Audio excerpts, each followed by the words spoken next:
God damn it.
All right, we're here.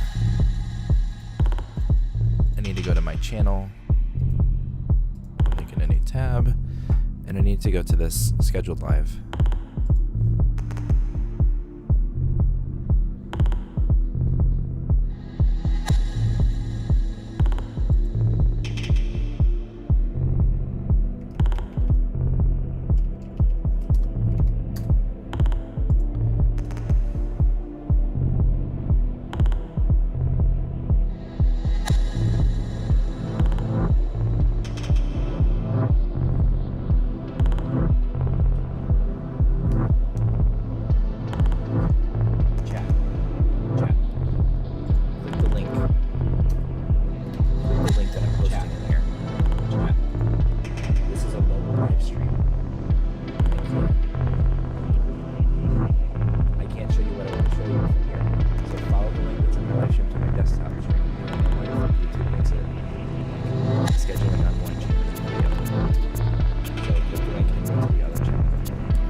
Turn the music down if it's too loud.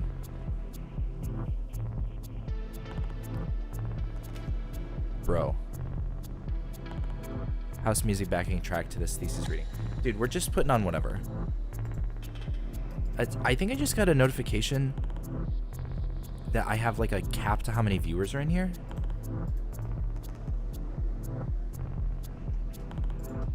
I don't know if that's true or not. This is not house, it's ambient technically, but whatever. That's not what I meant to do. Fuck. I don't think I can edit from here.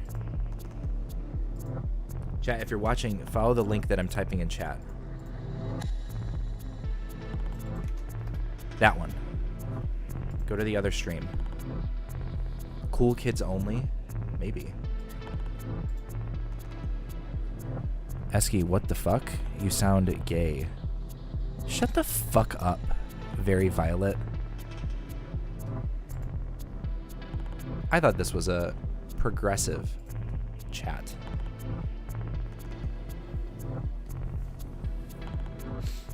Alright, I'm ending this live stream. Find me on the desktop one. We're gonna read through it. Bye.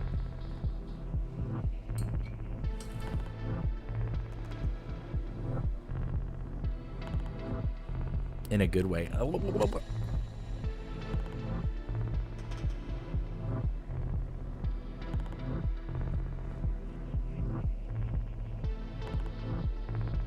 Alright, this is gone. How we doing? No, Vapid Ghost, stay here, bro. If you followed that link, it would have taken you there.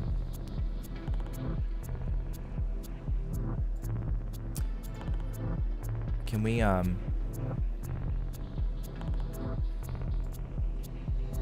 didn't want to do that. Chat, I haven't streamed in so long, my shit got fucked up. I had to reset my computer 6 months ago. Nobody cares. Ooh, nobody cares. We're gonna add a video capture device. Add existing camera. Okay. And we're going to go to properties. Activate. Fuck, I should have had this done, and I was recording a fucking video. Alt.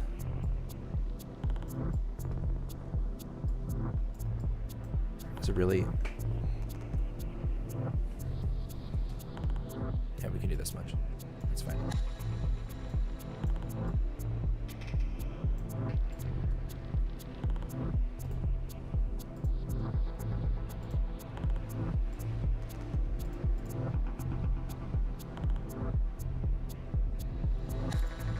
Cancel. This. Okay.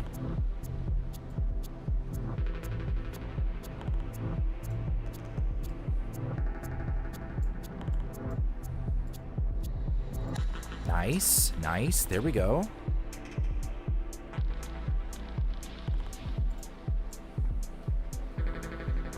I need to adjust that, but it's whatever. How are we doing, guys?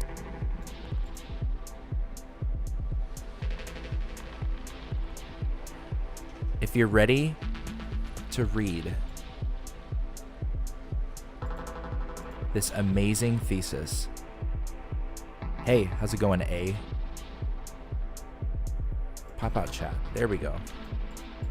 And then how many pages? It's 79 pages, and 6 of them are citations, and like one's the acknowledgement. So we should get through pretty fast. How do I pop this out? Auto scale. Is that it? Yes. There we go. I don't care anymore. We're reading tonight, boys. What subject is it in? This is over.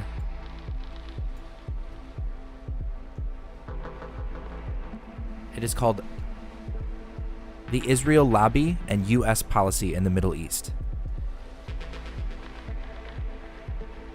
Is it nice spaced out text, or is it? Yeah, it's like 12-point font, like double margins. Like this isn't a super dense thing. So I think this might take us an hour or so. 79 pages in what format? I don't fucking know. Listen. Oh, I love this book. Let's go. My cam looks amazing, guys. It looks amazing, chat.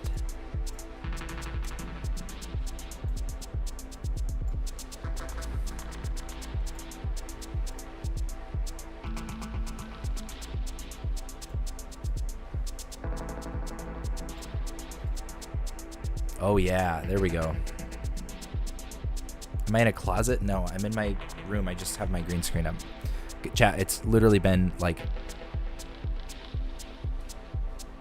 You know what? I think it could go better. The ghost of Palestine's past. All right, what does this do? There we go. Bro went into the shadow realm. True. True. Chat, there will be a link. Not right now, though.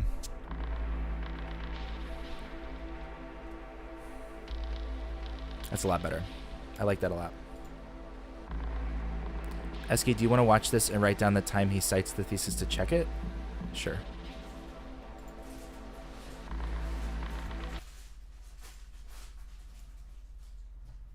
I had a long conversation with Destiny about Palestine and Israel. And within just a few minutes of hearing him speak, I realized that Nathan Robinson's description of him as having sub-Wikipedia level knowledge of the issue was actually too generous of Nathan. And what's remarkable is that even though Destiny was clearly out of his depth, that did not shake his confidence one bit. He projected authority by ridiculing the facts I was bringing up, even though he had absolutely no clue what he was talking about. So to be clear, you're saying before that, you're saying that the Israeli official policy was to use human shields. That was codified in the military doctrine. That is official. It's so policy. crazy that they say that, yet the only image I've ever seen of the human. Okay, nothing crazy yet. He hasn't. Shield is that one boy on the Jeep that gets posted 50 billion times over and over again. But okay. Only got Wikipedia confidently knowledge. Dismissing facts doesn't change that they're true. Here is a BBC News article about how when the Israeli Supreme Court banned the Israeli military from using Palestinian civilians as human shields, the Israeli military establishment and the defense minister protested that ban because it was useful for them as a matter of policy. And that practice continues even after the ban. Destiny also claimed that Amnesty International had accused Hamas of using civilians as human shields in 2014. And do you also acknowledge that they say that, for instance, like Hamas uses human shields? Did we ever see this? Did we ever see the thanks for the shout out, Simon ARG. I feel like Destiny tried to find the Amnesty International that said directly like it wasn't human shields. It was like a recent one, and he was trying to use that because it was supposedly that's the source that the left is going to use. I say the left. God, I'm sounding like I got early onset conservative or something. I thought this is like who the pro-Palestinian people used was Amnesty International. So did we ever find that clip where he was like, no, they were using human shields? I don't know. Yes. Amnesty International says that. They do not. What human rights organizations accuse Hamas of, including Amnesty International and Human Rights Watch, is the fact that they operate in civilian areas and hide in civilian areas which endanger civilians. They acknowledge that much. That is not the legal definition of human shield. That is the legal definition. I know what human rights organizations document. Well, yes, you don't. You didn't know that in 2014, Amnesty International said that Hamas was using human shields. Yeah, this is what I'm talking about. I don't remember him actually finding this 2014 thing. So, again, you don't know what you're talking about. Oh, well, I've actually read the reports. You should try it sometime. Well, let's look at the Amnesty reports of 2014. Addressing Israel's claims of human shields during the assault, Amnesty International said they have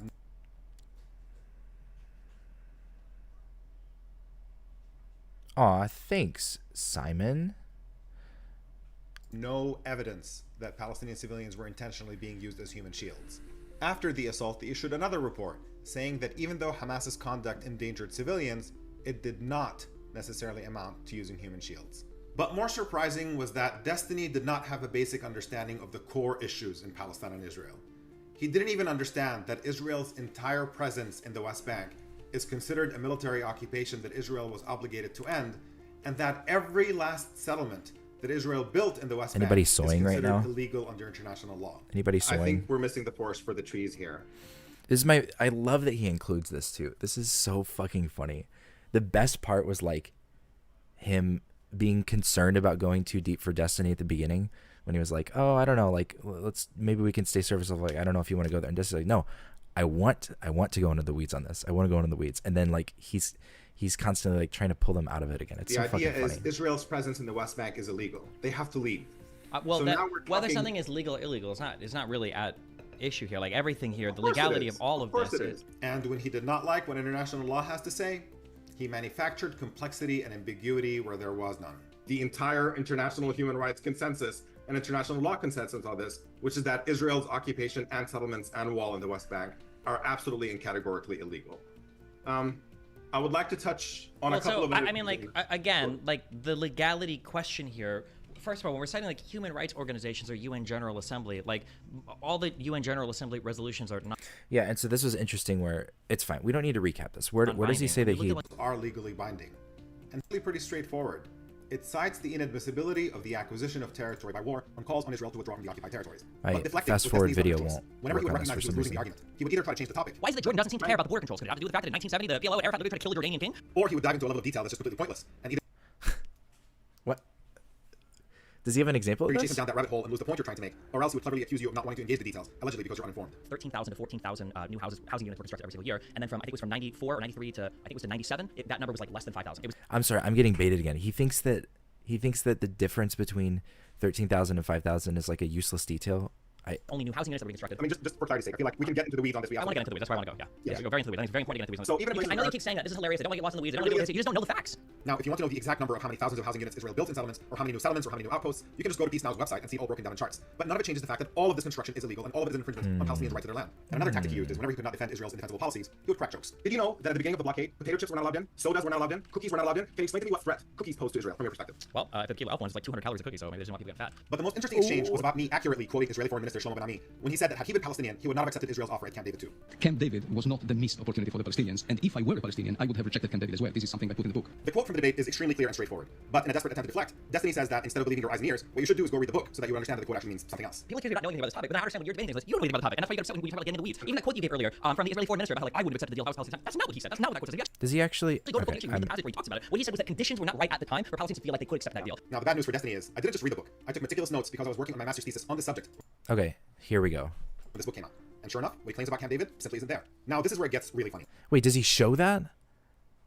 Does he show that there was like some?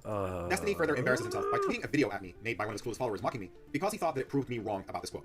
Check it out. I think it's important to engage in good faith and to know what you're talking about and to not say things that you don't understand. I've watched that debate with Israel's foreign minister on more than one occasion. What he was saying is that the deal that was offered to Palestinians at the end of Camp David was a bad deal, and if he were Palestinian, he would not have accepted it. And That's literally not what he said. If you watch the debate. Precise facts are not good if you want to preach widespread narratives. Tiny did some research after this and found out that the numbers about settlement expansion were a bit fucked because, yeah, but it didn't. It like recolored his. Yeah, it like recolored his understanding of it, but I don't think that the difference between like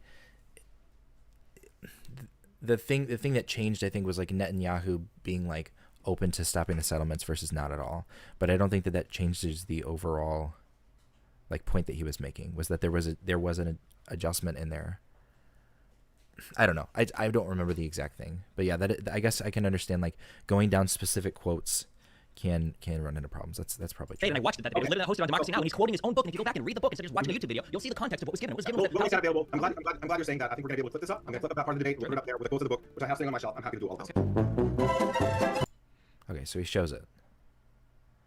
As it turned out, the Intifada could not usher in negotiated settlement precisely because lacking attainable objectives, it raised the expectations of the Palestinians to unrealistic heights. Not in as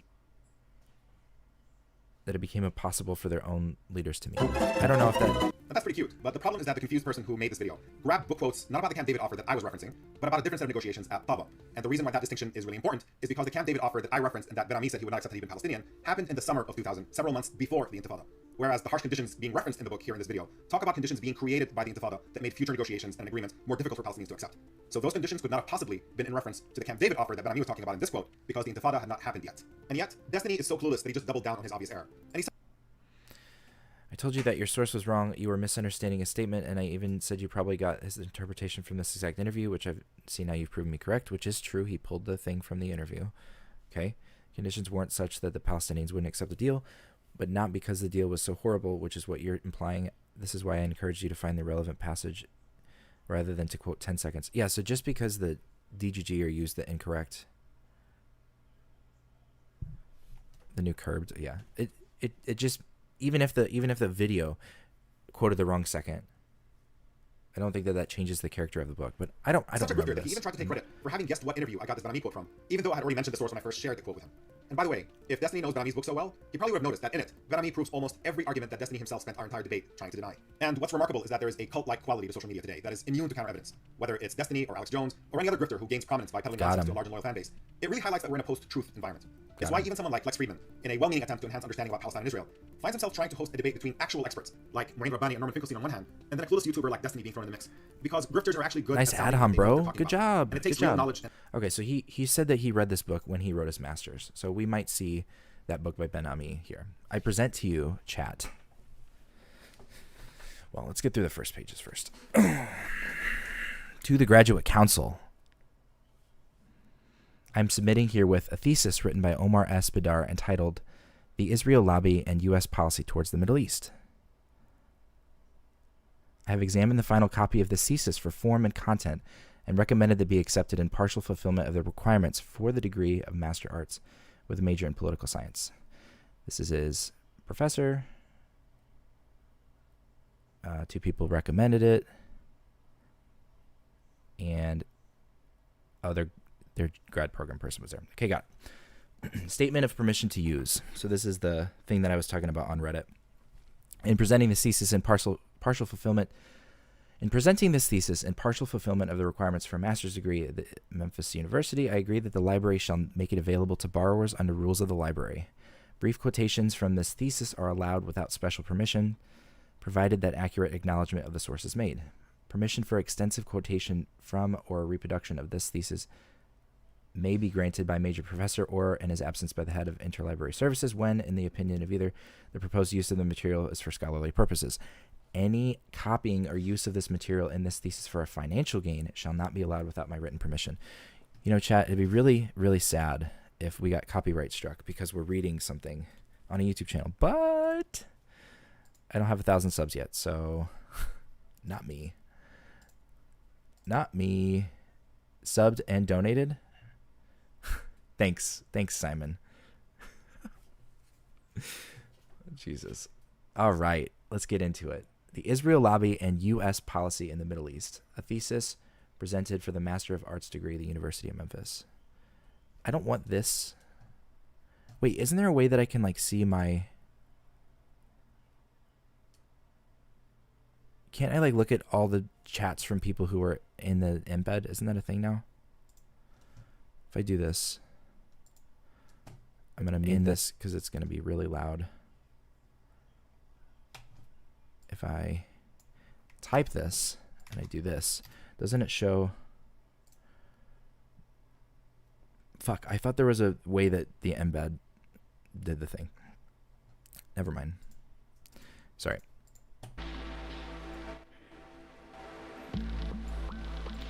Doesn't matter. You can still catch a strike while unmonetized. You know this from the pod every week. Okay, listen. Listen, Fleeb.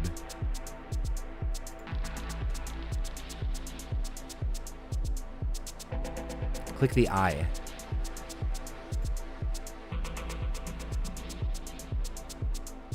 Oh, wait. So if I do this, stop. That's the wrong one anyway.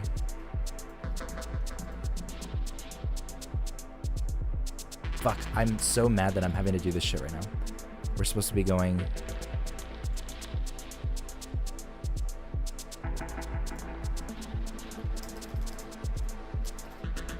Wait, can I pull that... Can I pull that other one up and then pull from the chat?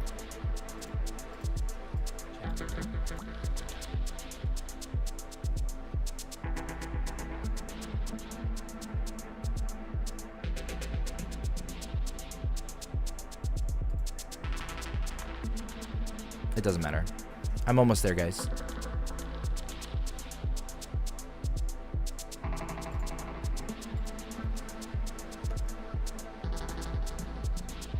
Is this in a paste bin somewhere?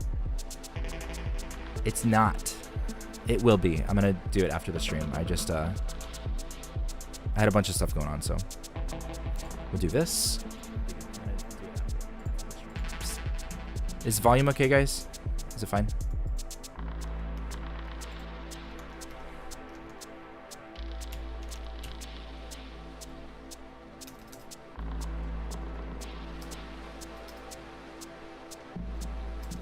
Big screen.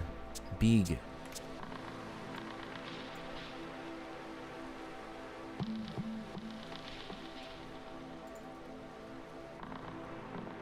It's a tad loud. Thanks. Thanks, family. Okay, what do we want to do? YouTube / this stuff. Hashtag YouTube /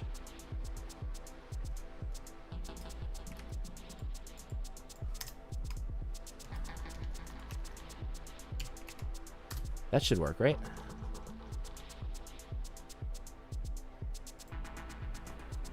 That should... Oh, it is. It is. Okay. Cool.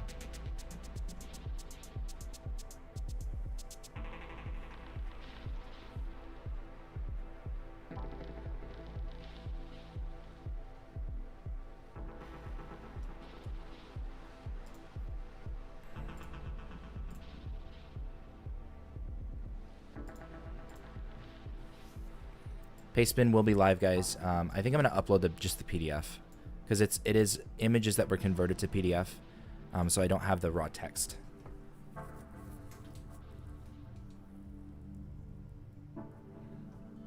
Conductor, we have a problem. Conductor, we have a problem. Conductor, we have a problem.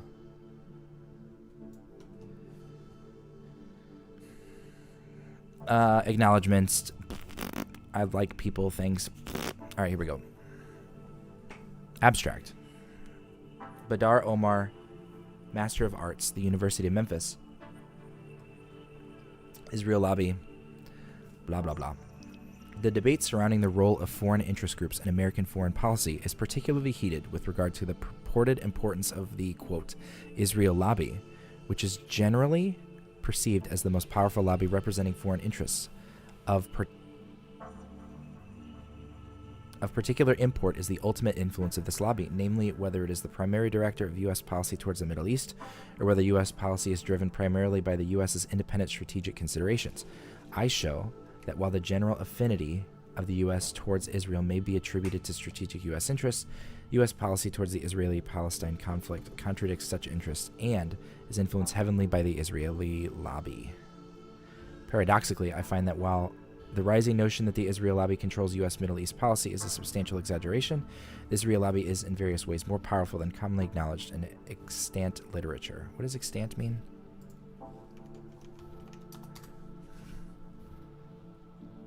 Still in existence.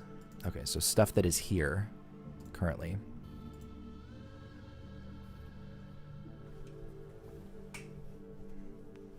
What does that look like? It's not bad.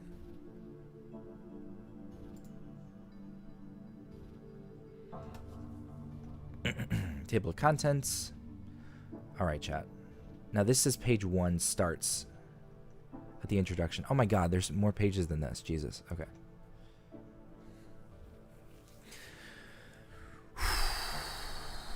Are we ready, chat?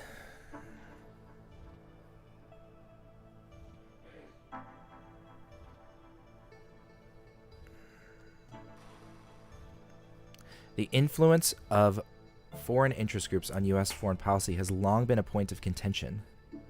Okay. Lindsay, 2002, Moon, 1998. While international politics may have been the primary determinant of U.S. foreign policy during the Cold War, citation, it is widely speculated that the extent to which foreign interest groups affect foreign policy today is underestimated. Jesus Christ, the fucking dank memes that just happened. Oh my God.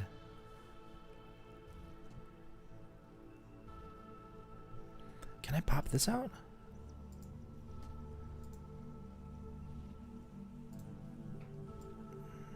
Jesus.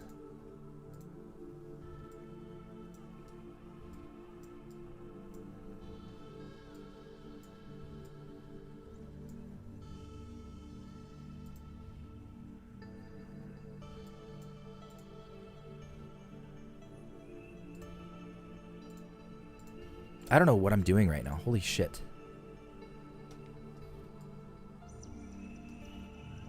Lower tier Pikachu jump scare.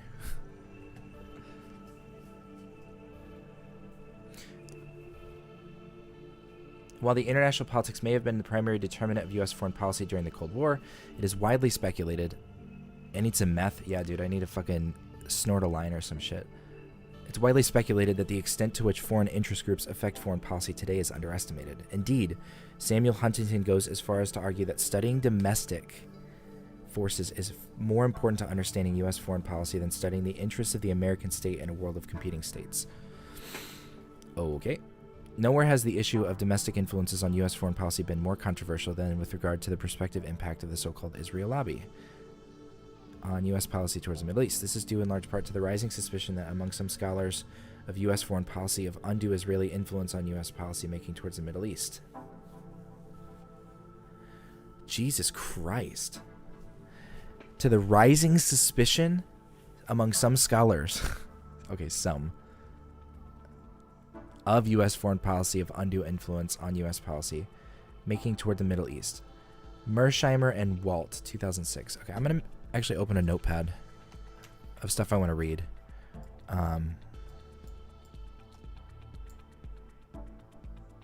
He cites Mearsheimer. Yeah, his fucking fourth citation. Okay, so these are citations I want to look at. So we've got Mearsheimer and Walt, 2006. Increase scrutiny of Jews' influence in academia. That seems wacky, but okay. Such influence could be particularly troublesome in the U.S. Can I do this? Can I do this? Thank you. I don't want to have so much space. Such influence could be particularly troublesome to U.S. national interests given the importance of this area to the U.S.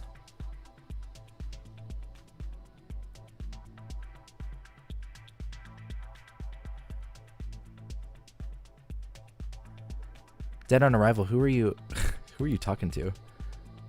Or the one in Mearsheimer and Walt. Is that what you're telling me? Yeah, if I just need to find a place to upload this as a PDF and then everyone can read along.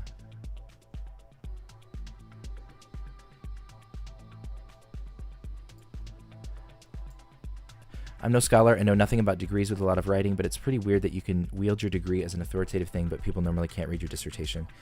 You're talking to yourself. Gotcha. Yeah, Rough Runner. I don't know if it's not normal for things to be inaccessible. Like, I was hyping up in that. Nestor, there's DGG chat, but they're watching a movie right now.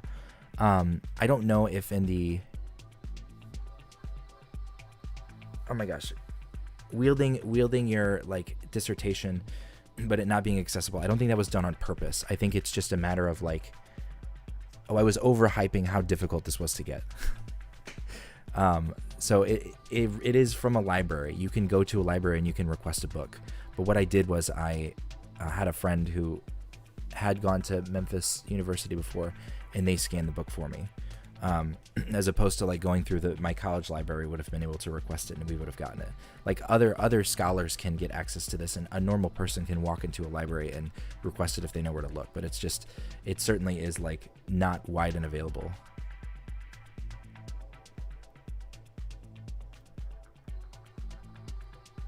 Yeah. So I don't know. It's definitely, I was definitely exacerbating. I was making it more like dramatic, the process of getting it, but it should be online. Like everything should be available. It's just because this was written like, what is 15 years ago? It's available on Harvard's website. Nice. Okay. Thank you, Dead on Arrival. We'll look into it.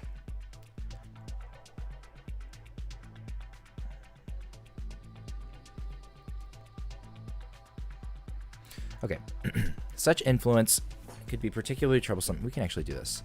God, I swear to God, I'm gonna start chat.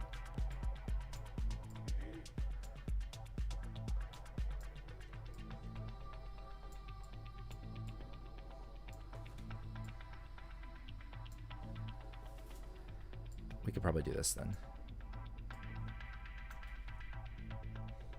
Just read the paper, monkey. Read paper. Such influence could be particularly troublesome to U.S. national interests, given the importance of this area to the U.S. Indeed, in no region throughout the world is the U.S. as politically active as in the Middle East. Strategically positioned between Europe, Asia, and Africa, the Middle East is the location of the world's top U.S. aid recipients, Israel and Egypt. The site of the most controversial American war since Vietnam, where the most coveted natural resource of the 20th century is concentrated, and the place from which the most committed and violent anti-Americanism seems to emanate. Does he not have citations for any of that? Like, it would be nice to see in writing that, like, they receive the most.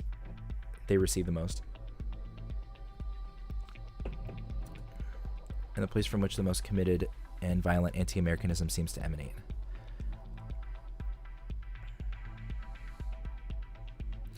Yeah, I wish he would expand on this. I'm just going to keep reading. Adding to this mix the religious and spiritual significance of the, quote, promised land to Jews and Christians and Muslims, it is hardly surprised that the region has been in frequent state of turmoil as far back as history can document. This area is so well represented with powerful lobbies and interest groups. Indeed, even Saddam Hussein's regime, during the time it was committing its worst atrocities in the 1980s, collaborated with powerful business forces within the U.S. to ensure continued trade and arms sales to the regime. Such business interests formed the U.S.-Iraq Business Forum and included such major corporations as Amoco, Mobil, Westinghouse, and Caterpillar, as well as prominent I am having a stroke right now, as well as prominent advocates as Henry Kissinger and his consulting firm. To protect their business interests, these forces had successfully prevented the Reagan administration from imposing economic sanctions against Hussein's regime for its use of poison gas against Kurdish civilians. Okay.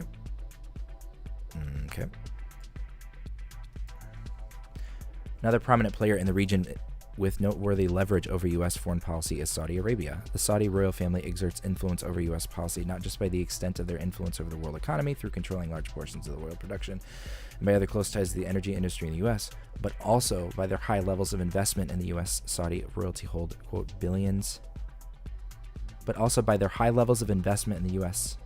Oh, it's so hard. I just need to get used to that. Sometimes a sentence can end with U.S., but it like doesn't, it's not obvious. I feel like it actually should have a second period, but although I know that's probably not right. Saudi royalty hold, quote, billions in U.S. bank deposits, end quote, and have invested some $420 billion in American companies and on Wall Street. Okay, so they have money in us. Great. Even with such a powerful company, there's a broad consensus that the Israel lobby is the most effective among groups representing foreign interests. Okay, this is a lot of shit.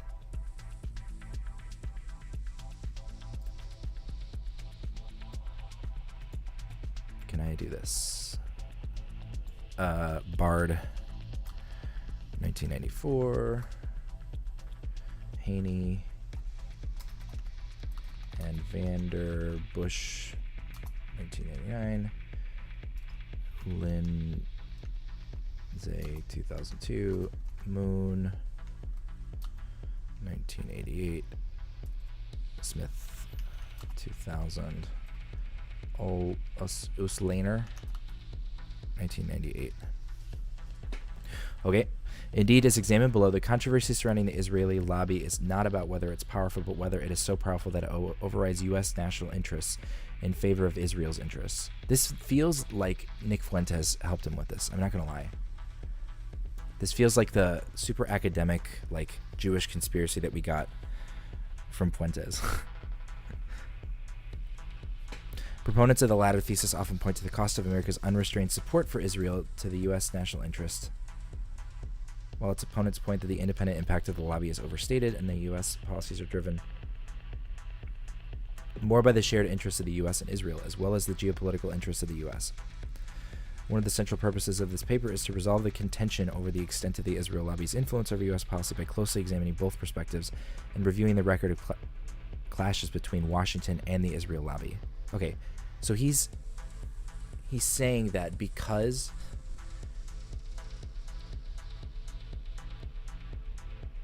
yeah, Simon, this is it. The argument that he's presenting right here doesn't feel right. But some of the tactics are also kind of fucked, but okay.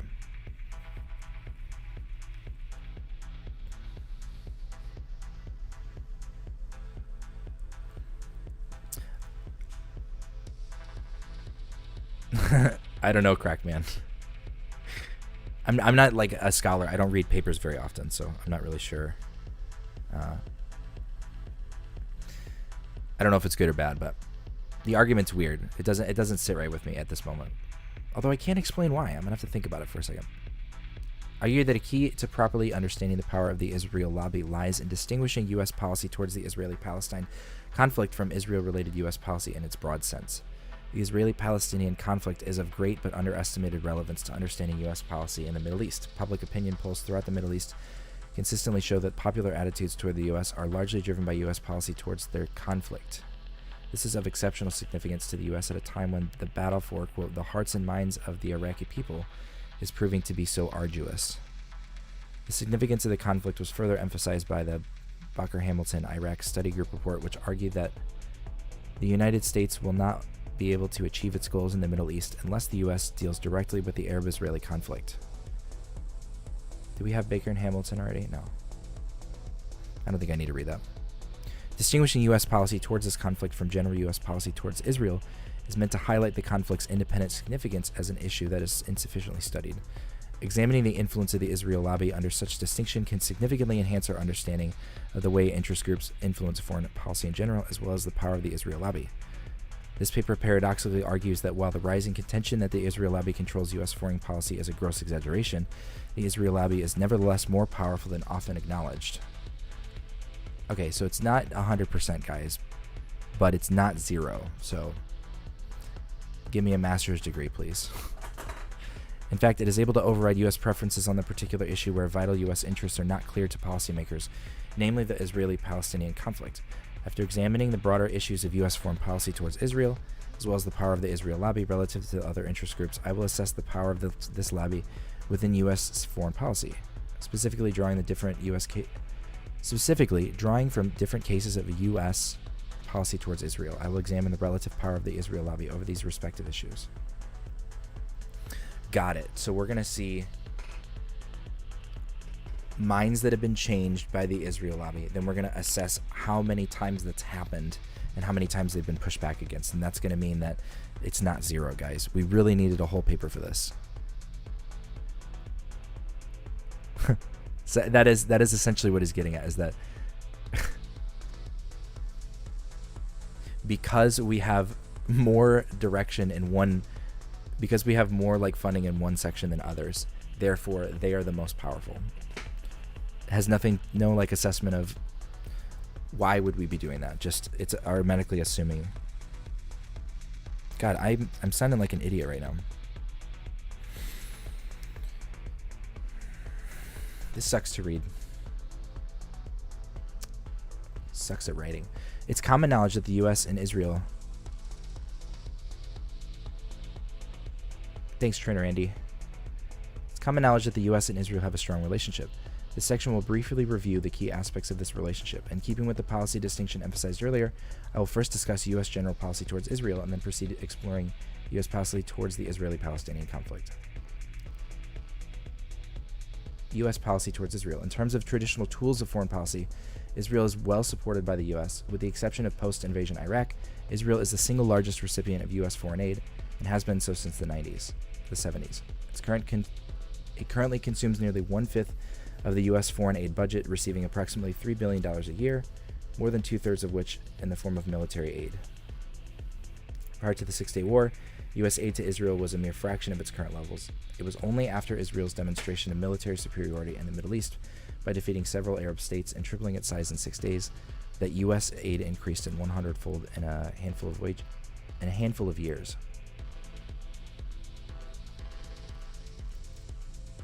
Furthermore, Israel is the only country that receives U.S. aid in one allotment at the beginning of each fiscal year, allowing it to earn interest on the received funds.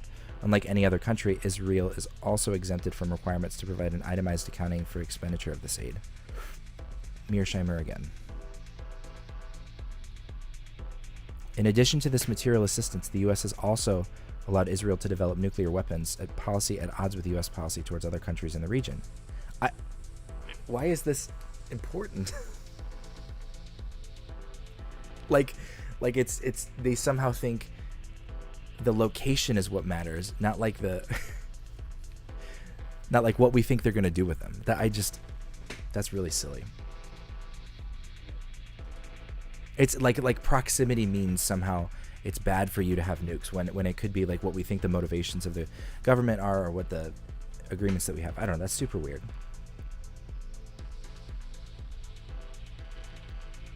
Isn't it kind of weird? Isn't it kind of weird, guys? They all are in the same area, so therefore they're all the same kind of person. The government's all the same. Everyone thinks exactly the same because they all look the same. Isn't it kind of weird? It's stupid. U.S. also grants Israel preferential position in intelligence sharing. All of this demonstrates an unusually strong U.S. support for Israel. I just like, are we gonna give? I hate to be like weird. Are we gonna give like Haitian fishermen the same level of intelligence as like Israel? Aren't they like one of the most technologically advanced areas in that entire region? Aren't they like leagues above other places as far as like especially intelligence technology?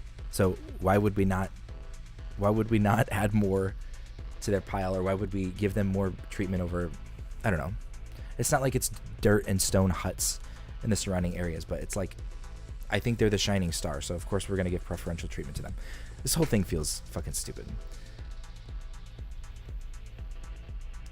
What's your contention with Mearsheimer? I don't have contention with him. I know that he's memed on. I'm not academic by any means. Mearsheimer.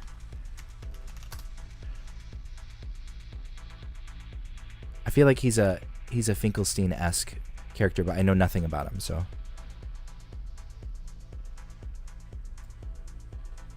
LOL, Lamau even.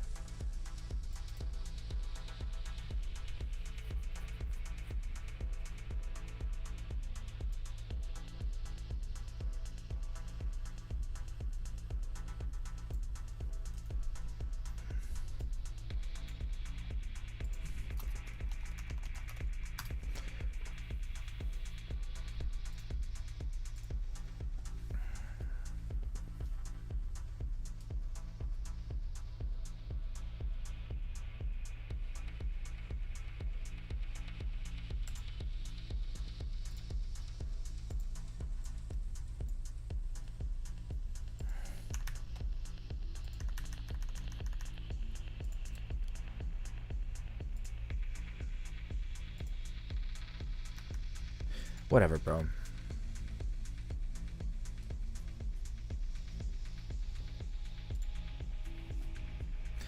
How American realists became the world's most hated thinker.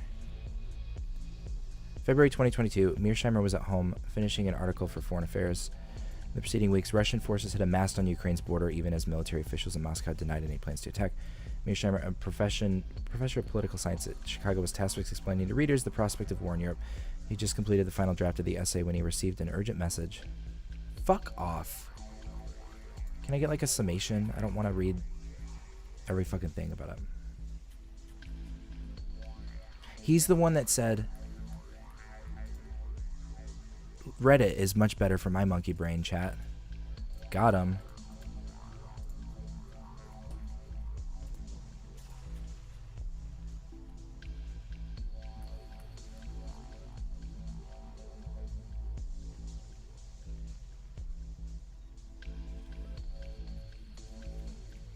Yeah, it's probably at the end, like the last 6 pages or whatever.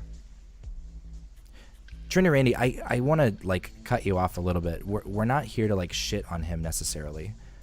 I might be like a little nitpicky or whatever, but this is really just for the memes of having this thing that we're reading. It's difficult to access, and I went through the effort of accessing it because Steve's gone for the week. We got nothing better to do. I feel like he had an issue with Ukraine, Russia, and I typically don't like people that sit on that side of the aisle. But that I don't know. I don't want to go down so many rabbit holes. I don't have the. I'm not prescribed meth. I'm just prescribed Wellbutrin, guys. So we do this. How's this look? Maybe the Whelp region's not doing shit. Who knows?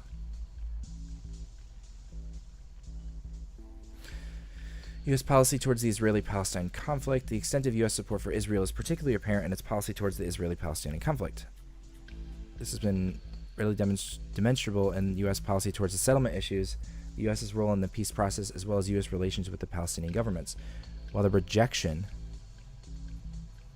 of Israel's settlement expansion into the occupied Palestinian territories has been official U.S. policy for some time, the George Bush administration clashed with Shamir's government over settlement expansion, and Madeleine Albright viewed settlements in the occupied territories as contradictory to American policy, U.S. expectation. Wait, okay, he's doing a footnoted citation instead of the I'm missing DGG.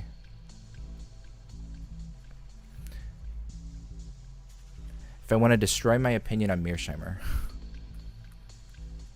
Putin's ambitions after months of war. This is November of 2022. Okay, and he lost his shit in February of that year, whatever. Got it. Got it.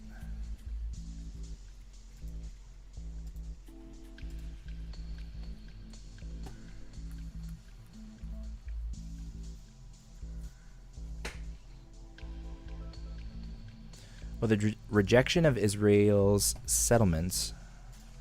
Fuck. I need to have like dedicated docs for some of these chats because they keep going away when I click on stuff, and that's annoying. Well, the rejection of Israel's settlement expansion into the occupied Palestinian territories has been official. What's my understanding of what I've read so far? He thinks that there is more influence from Israel than other regions in the area. He thinks that it's against America's interest, and that it's not proportionate to like what they provide for us. And the Israel-Palestine conflict is a method in which this can be assessed. Like specific to the Israel-Palestine conflict, we can see how Israel has exerted its like punching over its weight and their foreign policy influence over America, and it's like shown especially through Israel-Palestine. That's the gist of what I know. I'm probably sure there's a bunch of stuff that I've missed out on, but.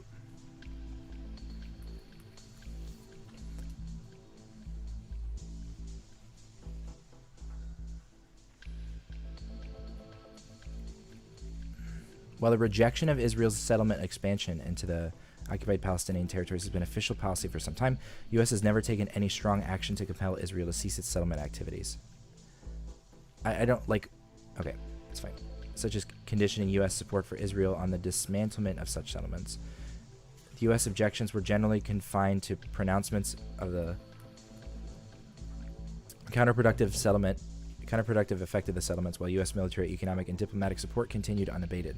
This position shifted dramatically with George Bush, who, in a letter to then Israeli Prime Minister Ariel Sharon, broke with the policy, as stated by several government officials of past administrations. We're not going to source that? Come on, dude. For the past few decades by accepting... I'm sorry, we are going to source it. For the past few decades by accepting Israel's territorial acquisition through settlement expansion. No, we're not sourcing that. Previously, people had said it in the administration. We're sourcing the accepting Israel's territorial acquisition. Okay, I'm going to read this. Amnesty 2004. U.S.'s role in the peace process was particularly telling. In the words of Aaron Miller, the former deputy chief American Middle East negotiator Dennis Ross, far too often we, the U.S., function in this peace process, for want of a better word, as Israel's lawyers. And when free Palestinian elections brought about an outcome unfavorable to Israel, the election of Hamas in January 2006, the U.S. was willing to take the lead in imposing sanctions with significant humanitarian consequences. BBC 2006, isolating the Palestinian government.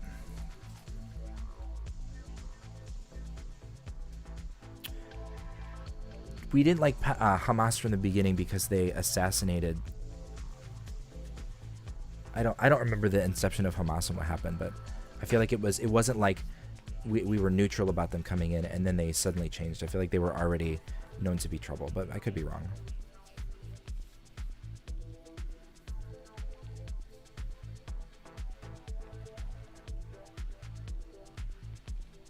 And then he's saying that we took sanctions on Palestine with significant humanitarian consequences, like chips not getting through, guys, remember? The U.S. took a stand against Palestinian democracy when it was not in accordance with Israeli preferences. Yeah, I just, like, the assumption that it's about Israel, I understand that's his point, but I don't think that he has to prove that. Maybe he will here. The U.S. even attempted to subvert the Hamas, because there's like an entirely different narrative that you could explain for why we would be against Hamas that doesn't have to do with Israel. Do you understand the point regarding the chips? Yeah, there was a supposed attempt through the Israeli policy about what was coming in and out to starve the people or to deny them like the kinds of things that they wanted. So depending on which side of it you're on, you either believe that Israel was trying to starve the population of Palestine, or they were trying to like emotionally manipulate them by denying them like luxury things or whatever, in the way that you're viewing like restricting things coming through the port. And then now I don't know if chips and sugar are on the same thing. I haven't looked at citations for like denying sugar from coming through, if it was products with sugar or if it was, you know, chips that were unhealthy or whatever. But like I haven't looked at the specific things that were being prevented from coming in. But I know that Destiny has said that sugar was not allowed in because they were literally taking it and turning it into rocket fuel or something. But I didn't see the connection from that to chips, and I don't know if that's because it doesn't exist or I'm not sure.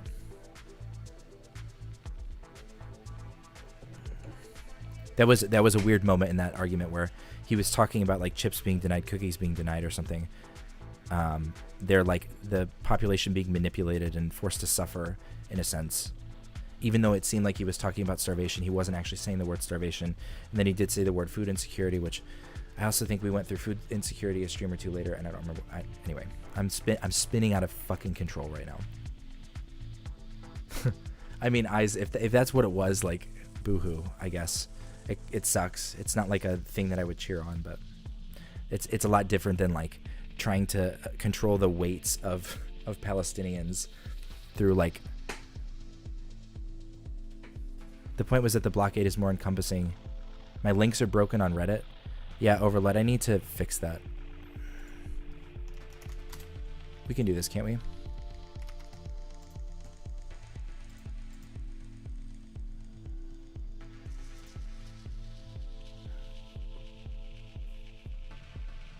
Reply. Try this. Edit. Change.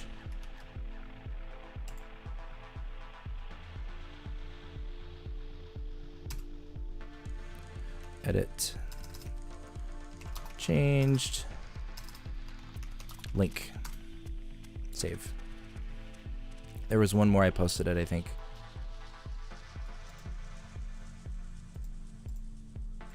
Good call, Overload.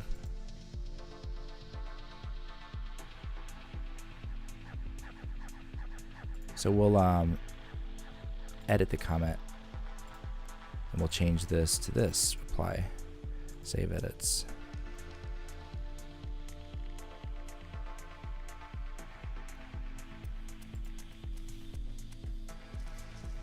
Yeah, Trina Randy, so it's possible that the blockade was more encompassing than just weaponry, but I'd have to see that. I don't know. I don't necessarily believe anything at face value. Should I believe anything from Destiny at face value? I haven't watched all 60 hours of research on Israel-Palestine, which I'm demonstrating by not knowing hardly anything. But Despacito.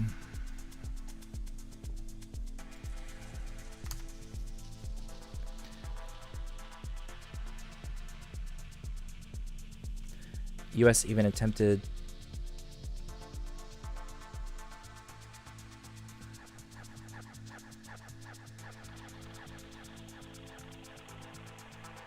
Yeah, and Nestor, the thing is, like, you could say, well, it's still wrong for them to do that, and I guess that's fine, but it was being, like, from my understanding, it was being asserted to be a lot more than what it was. So, again, I'm not denying that things might have happened where they were restricting food coming in. It wasn't just military stuff, but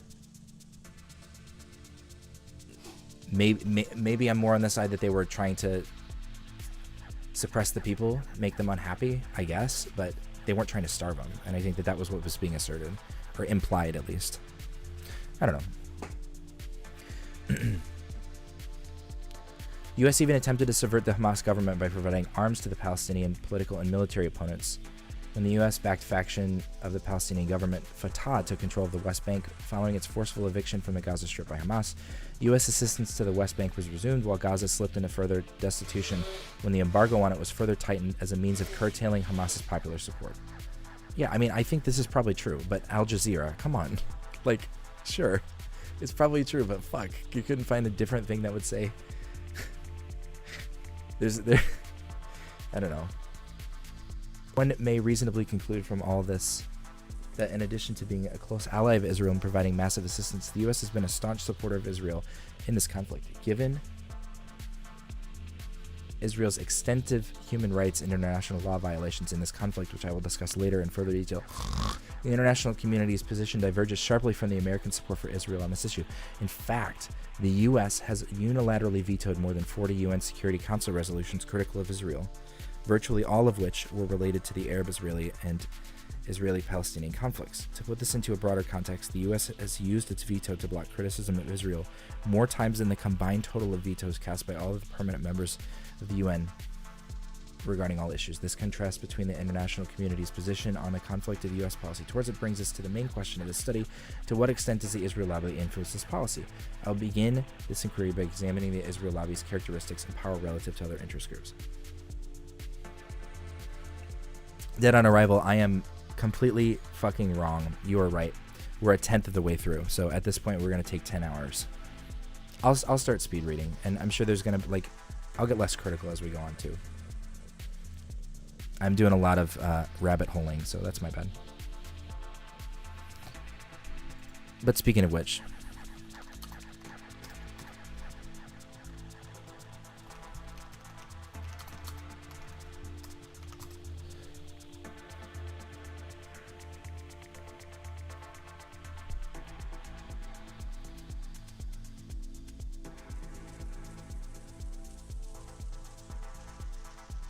Israel has explicitly stated that part of the blockades is imposing a partial caloric deficit on the population of Gaza as a part of the pressure to get them off the Hamas train. It could be, like, that could still happen. That could be bad, but they're not trying to starve them.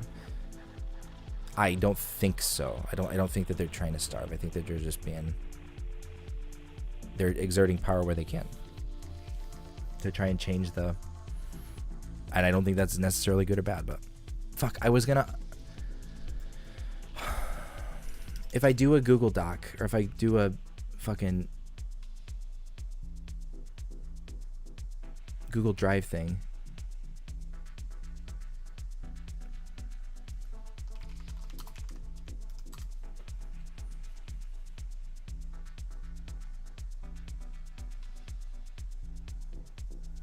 host a PDF, that's what I want to do.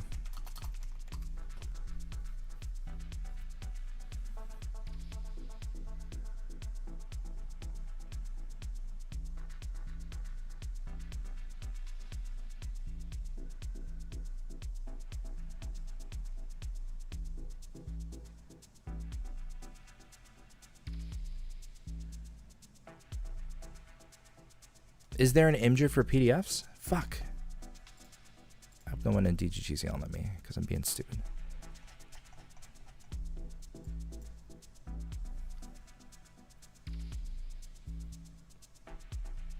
Right, we'll just do Google Drive, I guess. It's fine.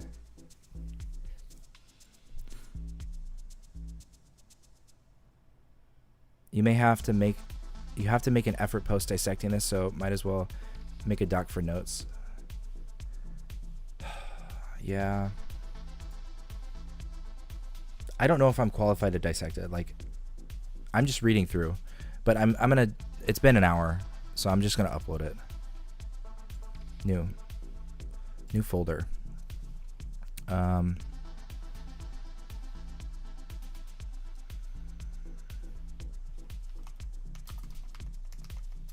Omar Badar thesis.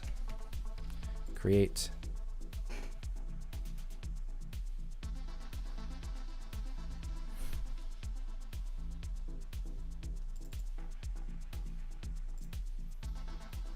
File upload. Downloads. This guy. Open. Less than a minute left.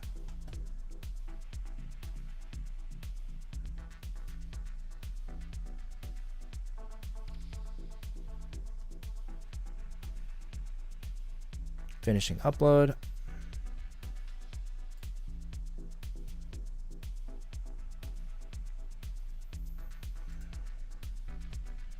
Manage access.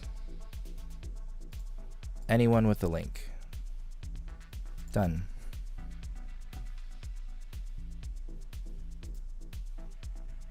Rename.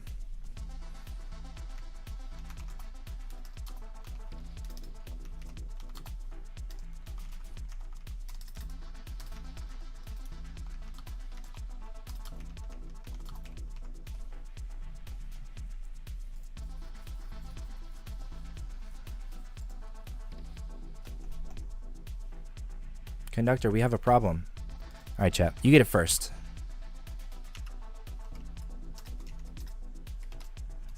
Jesus, that fucking link is so long.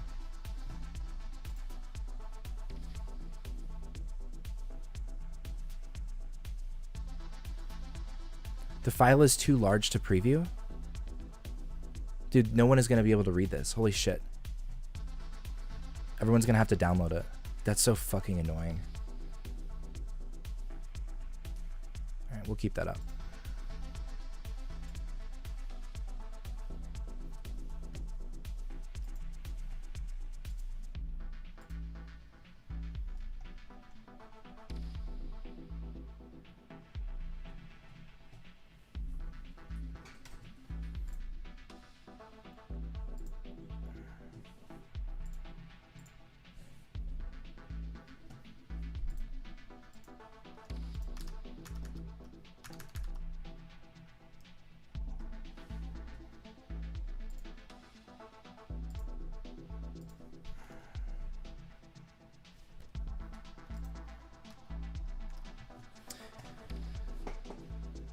In this section, I will assess the Israel lobby's power by measuring it up against the qualities and conditions that facilitate or hinder interest group success in influencing U.S. foreign policy, as identified in extant literature on this topic. You've said that twice now. Thank you for sharing that you think it's well known by everyone. Thank you. Before the effectiveness of the lobby can be assessed, the Israel lobby must be defined. It's been a heatedly disputed issue in and of itself. For some, the Israel lobby is the Jews.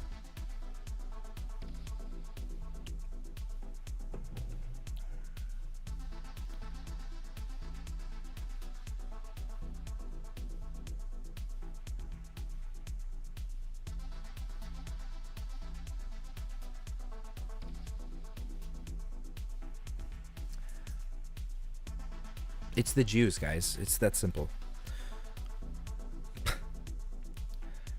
Others identify the Israel lobby as... Wait. Okay, what did... For some, the lobby simply means the American Israel Public Affairs Committee, IPAC, the leaders' organization promoting Israel's interests in the U.S. Others identify the lobby as an ethnic interest group consisting of the Jewish diaspora. Yeah, true. And they've expanded, what, exponentially in population too? True. Valid but ethical? Maybe. Maybe not. Others identify the Israel lobby as an ethnic interest group consisting of the Jewish diaspora in the U.S., working to promote the interests of their symbolic homeland. Alternatively, Mearsheimer and Walt present an expansive definition of the Israel lobby, one constituted by a loose coalition of individuals and organizations who actively work to shape U.S. foreign policy in a pro-Israel direction, not a unified movement with a central leadership. They include virtually all the domestic forces that have contributed to the pro-Israel orientation of U.S. policy to constitute. prominent forces.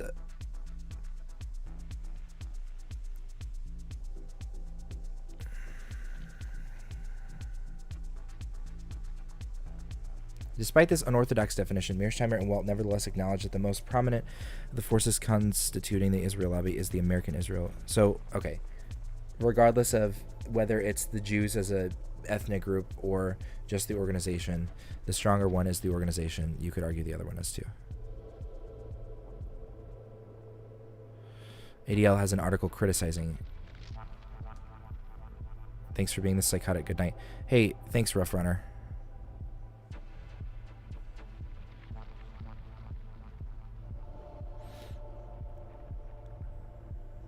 Psycho ESKI, absolutely based. Has anyone shared this document yet, I wonder?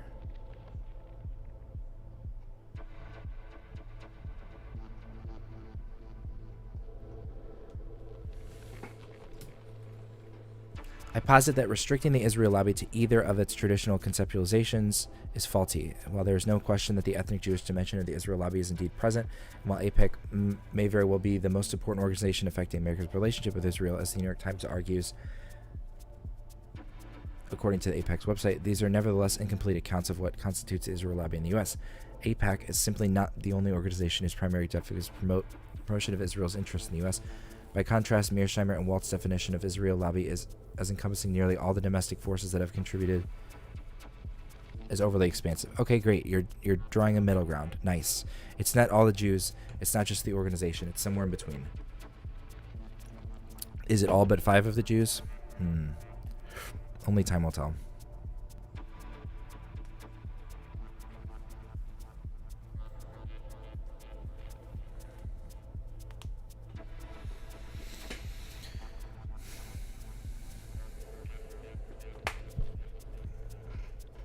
In fact, accrediting a certain policy to everyone who may have contributed to its risk tautology, and may not be the best way to conduct a scholarly study of lobbies and interest groups.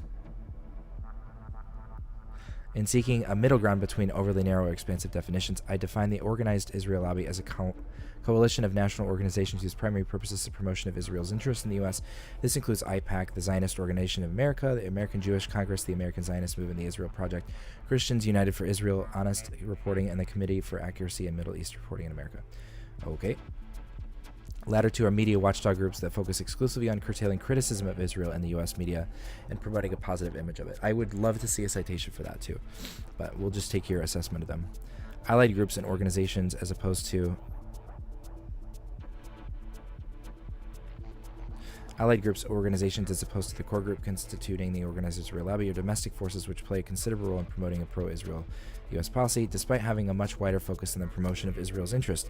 Indeed, though such organizations and actors such as the Christian evangelical right, the arms industry, or pro-Israel think tanks and policymakers are often supportive of Israel's interest, they may have a broader array of issues and priorities which may or may not support those of Israel within a given issue area.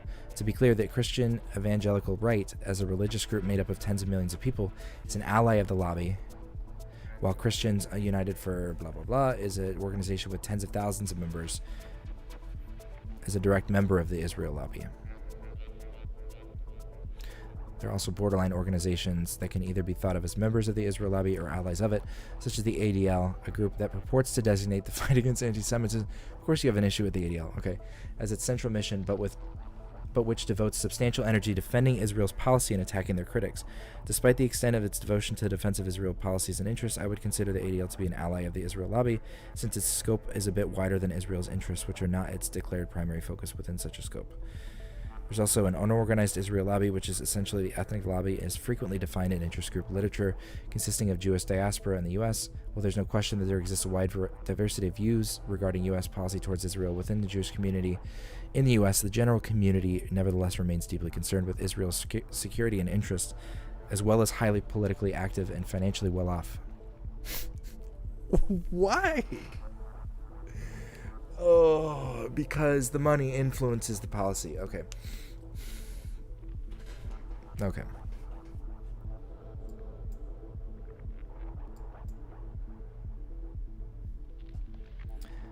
Hold on a second. Hold on.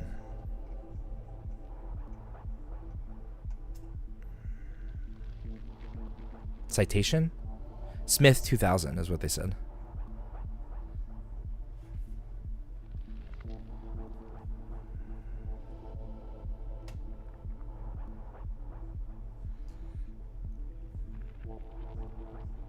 This translates into electoral influence over legislators and policymakers who, in seeking such constituency, may adopt a more uncritical pro-Israel position, regardless of whether such a position actually reflects the desires of their Jewish voters accurately.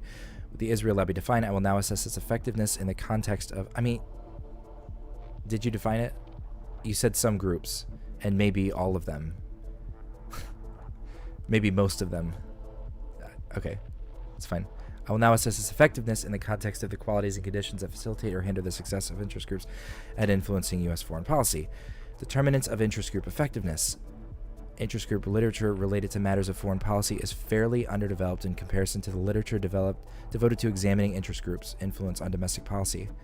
Despite this, several studies have sketched some of the determinants of interest group success and influence of U.S. foreign policy. Such determinants can be generally divided into two categories. The first is internal determinants, constituting the characteristics of the interest group itself, which enhances its effectiveness.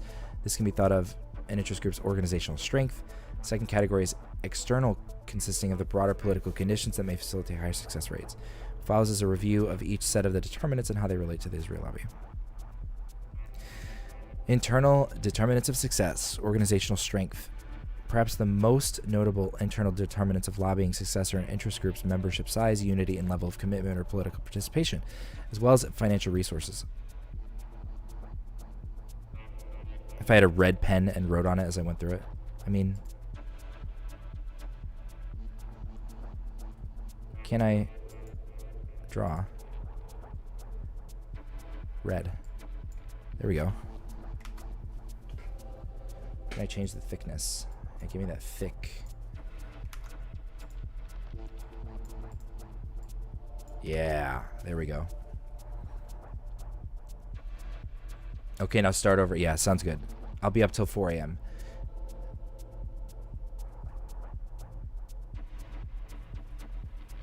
Obviously, starving Gaza's wrong. True and based.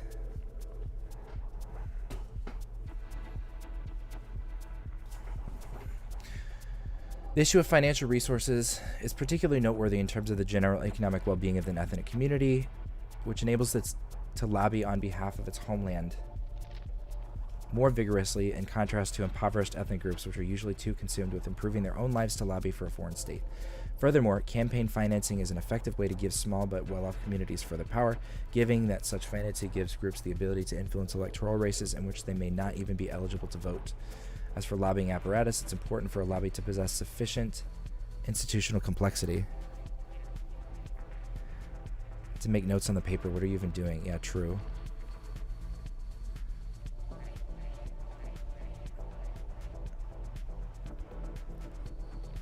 On all the counts mentioned above, the capabilities and resources of the Israel lobby are significant. On the ethnic dimension of the Israel lobby, American Jews are the most organized and influential among American ethnic groups, despite making up less than 3% of the population. Citation, please? Most organized and influential? Come on. This is primarily because of the unity, financial affluence, level of... Okay. He does cite it. Okay. First, as a diaspora, Jewish Americans tend to be wealthy. According to one estimate, the median income... Smith, 2099. I want to read that too. We're doing it. We're going to understand this paper top to bottom. According to one estimate, the median income of Jewish Americans is double that of the general population. They also exhibit an affinity towards Israel, despite a minor syntic for those aesthetic academia streams. True.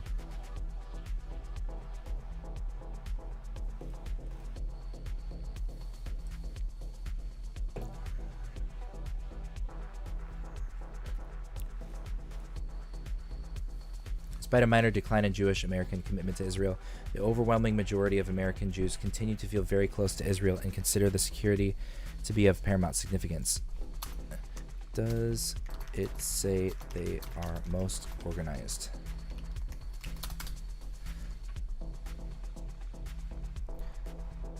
Consider its security to be of paramount significance. Furthermore, American Jews are also much more politically active than the general U.S. population, with 27% of American Jews contributing financially to a candidate in this 96 presidential election compared to 5% of non-Jews in the U.S. 60% of individual contributions to Bill Clinton's 1990 presidential campaign came from Jewish American donors. By all counts, Jewish Americans are the largest ethnic contributors, probably contributing half or more of the funds to the Democratic Party. Got it. They give a lot of money. It's great. On an organized level, AIPAC alone has 100,000 active members. With an annual budget of $60 million, they maintain a network of 10 regional offices and 9 satellites throughout the U.S., and involve more than 100 legislative and policy initiatives aimed at broadening and deepening the U.S.-Israel bond. Each year, AIPAC possesses a high level of organized complexity, with dozens of paid positions, including administrative and research positions, field organizers, political analysts, and regional and area directors. AIPAC also boasts of its ability to defeat members of Congress and the Senate who are deemed insufficiently sympathetic towards Israel through mass mobilization and significant financial contributions to opponents of such candidates. To quote Moon, pro-Israel lobby led by the American effectively exercises pressure on members of Congress within its constituencies, electoral pressures through campaign financing of friends, Congressman Steve Schultz and Senator Alan Cranston, and of campaigns against foes. The mastery of strategy, all contribute. What's in this right here? I'm always suspicious of those. The Zionist organization claims similar accomplishments, declaring that ZOA's campaigns have repeated. I don't know if like what that organization says it does, like you would have to show that. The organization saying, yes, we're the most effective really sounds like they're going to be like asking for, they're going to want to flex their weight. Of course they're going to want to seem more important or less important than they actually are. I don't know if that's the case. Like it could be. You can't just take someone at their word is all I'm saying. Especially when it's like in their favor. That's how I think at least.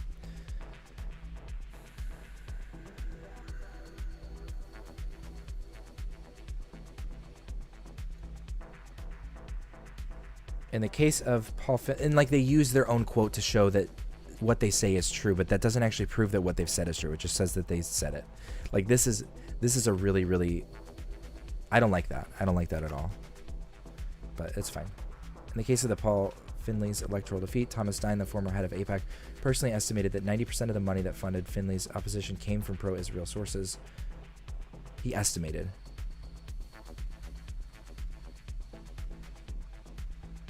On the case of the ousting of Senator Charles Percy of Illinois in 1984, under similar circumstances, Stein noted that the American politicians, those who hold public positions now and those who aspire, got the message. Our good friend Mearsheimer, who we can't say anything. The message was indeed received by members of Congress, even as those who dismiss the excessive power of Israel lobby themselves acknowledge. Members of Congress often privately tell critics of U.S. support for Israel that they agree with them, but they would never say so publicly out of fear of the Israel lobby's retribution. With all this accounted for, it is accurate to say that the Israel lobby has the membership size, unity, commitment, and organization, as well as the financial resources necessary to successfully influence U.S. policy. Okay. Maybe. Technically, Congress votes. I don't know if we've sufficiently done that, but that's okay. Indeed, the paradigmatic nature of the Israel lobby's organizational strength is demonstrated by the fact that the Cuban American National, on the road to becoming one of the few successful ethnic lobbies in the U.S., had tried to perfect the organizational characteristics and activities of AIPAC. Spicerino. In following AIPAC's footsteps, CANF became sufficiently powerful to limit U.S. commercial openings towards Castro's Cuba, despite an array of forces favoring a liberalized U.S. policy towards Cuba, including the Chamber of Commerce and the Catholic Church.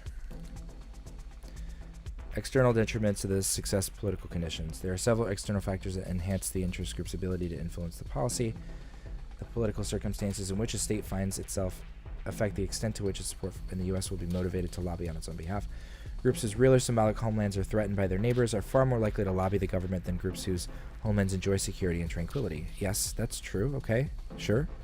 Thus, while the influence of Greek Americans and Ukrainian Americans were notable during the 1974 Cyprus invasion by Turkey and dissolution of the Soviet Empire, there is not any significant French-American activity in the 21st century that, given the lack of threat or political crisis in France.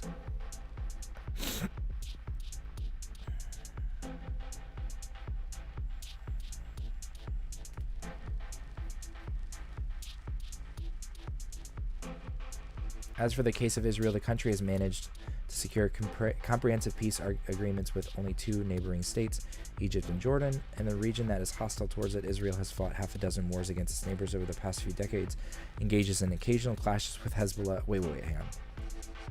This seemed important. As for the case of Israel,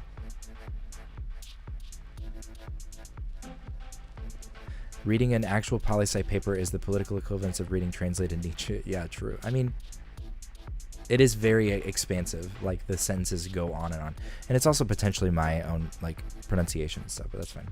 As for the case of Israel, the country has managed to secure comprehensive peace agreements with only two neighboring states, Egypt and Jordan, in a region that is hostile towards it. Israel has fought half a dozen wars against its neighbors over the past few decades, engages in occasional clashes with Hezbollah across the northern border, occasionally exchanges verbal threats with Syria and Iran, and is in perpetual state of conflict with the Palestinians. Under such circumstances, one legitimately expects Israel's constituents in the U.S. to be energetic in their lobbying on its behalf. There was not that much there. Okay. Pushing an open door. Another factor affecting a lobby's ability to influence policy is how a lobby's agenda relates to existing policy. If a lobby merely asks to maintain the status quo, it is far more likely to succeed than a lobby seeking to overturn existing policy. When a lobby merely seeks to maintain an existing and popular policy, it can be thought of as, quote, pushing on an open door. The Israel lobby certainly enjoys this advantage, as U.S. support for Israel goes back several decades and is generally viewed by policymakers as consistent with America's strategic interests.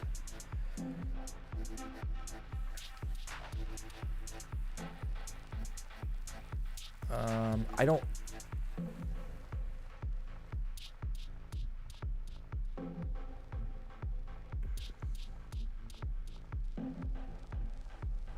Yeah, maybe I am, Nestor. What's it to you? He's couching a lot of his statements, so...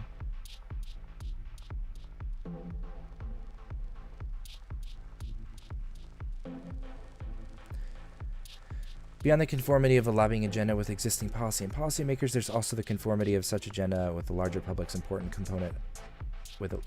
attitude. The clarity and resonance of a lobby's message with the general public is an important component of lobbying success.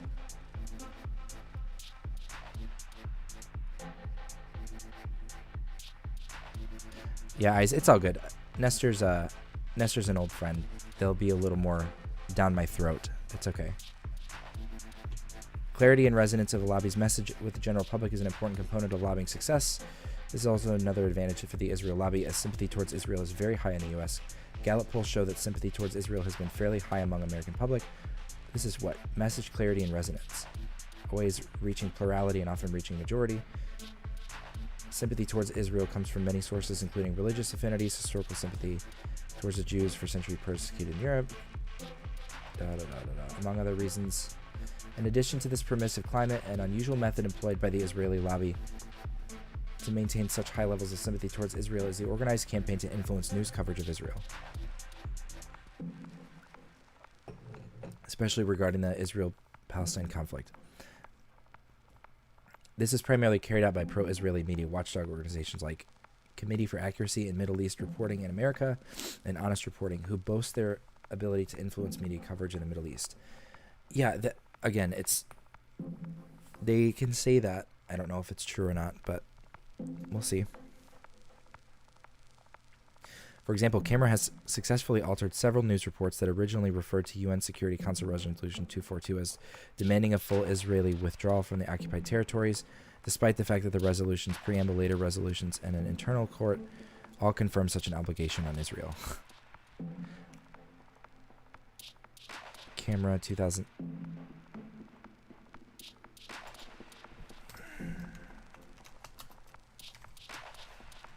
2007. And an international, ICJ ruling all confirm such an obligation on Israel. Israel lobby goes beyond merely promoting Israel to U.S. population by being active and vocal and spreading its message. In attempting to maintain popular American support for Israel, the lobby stifles opposing sentiments by charging critics of U.S. support for Israel with anti-Semitism and working to keep them from gaining access to public forums.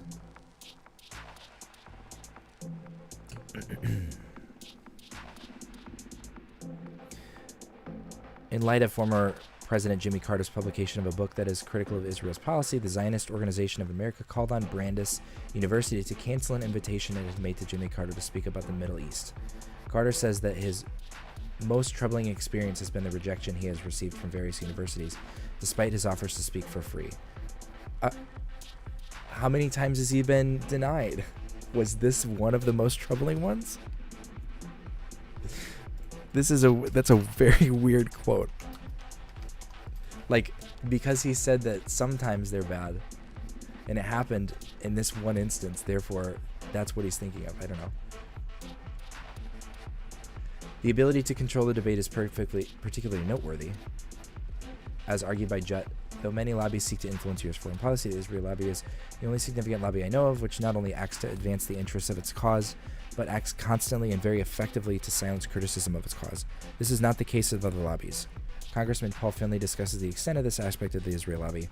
I don't know of any lobby that publishes books, enemies lists intended to intimidate journalists, professors, news media people in public life, retired diplomats from speaking out on the Middle East. I know of no other lobby that has a network on the campuses throughout the United States and trains college students in methods to keep critics of Israel off campus or instruct students in how to harass speakers who do come on campus. Finley goes on to say that the Israel lobby's most powerful instrument of intimidation is the reckless use of the charge of anti-Semitism. Mearsheimer and Walt call it the Great Silencer, describing it as one of the lobby's most powerful weapons. The ADL, an organization purportedly devoted to stop the defamation of Jewish people, is perhaps the leading organization in blurring the lines between criticism of Israel and anti-Semitism.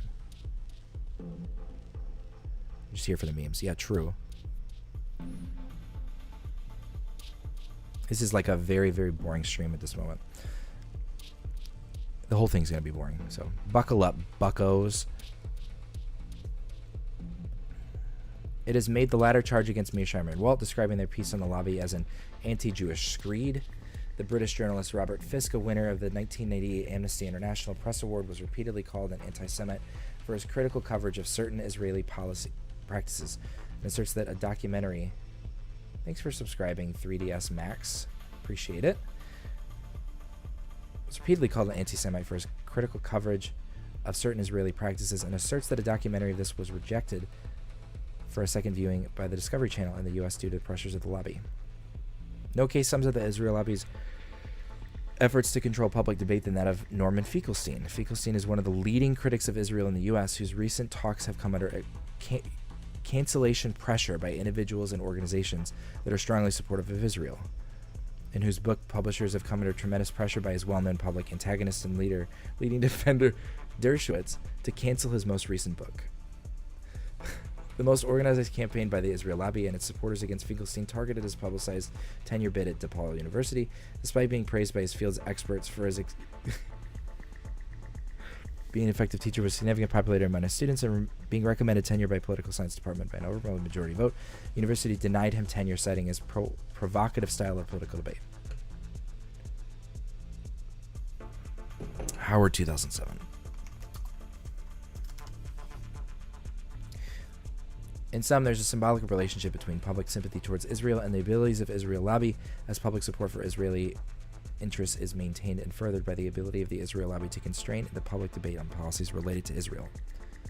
Coalition building, supporting and competing interests. Of course, the lobby's activities do not occur in a political vacuum. Whether other powerful forces support or oppose the lobby's aims can also have a significant effect on a lobby's ability to succeed in influencing policy. Both the presence of powerful domestic allies for a lobbying group as well as the absence of powerful domestic opposition can significantly enhance a lobby's effectiveness. Duh.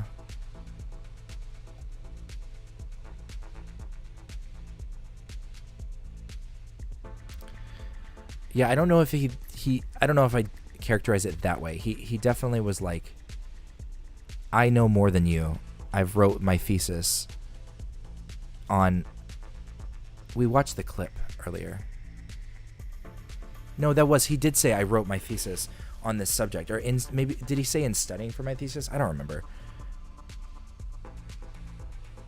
He did try to say you don't know what you're talking about. I think what he said was in my thesis, in doing my thesis, I read this exact book, or I wrote notes while doing my thesis or something. But his thesis has had nothing to do with the peace process, the fucking, what was the Camp David Accords, and then there was something that happened before it or after it. I can't remember. I don't know this history. This is an interesting paper though.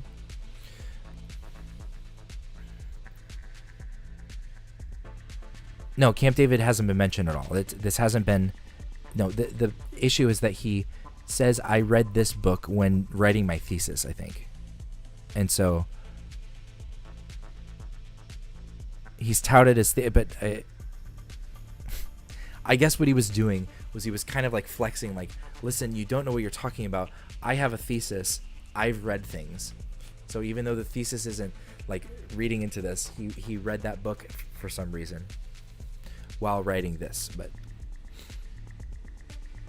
maybe it goes into Camp David. Maybe, I don't know what the book was.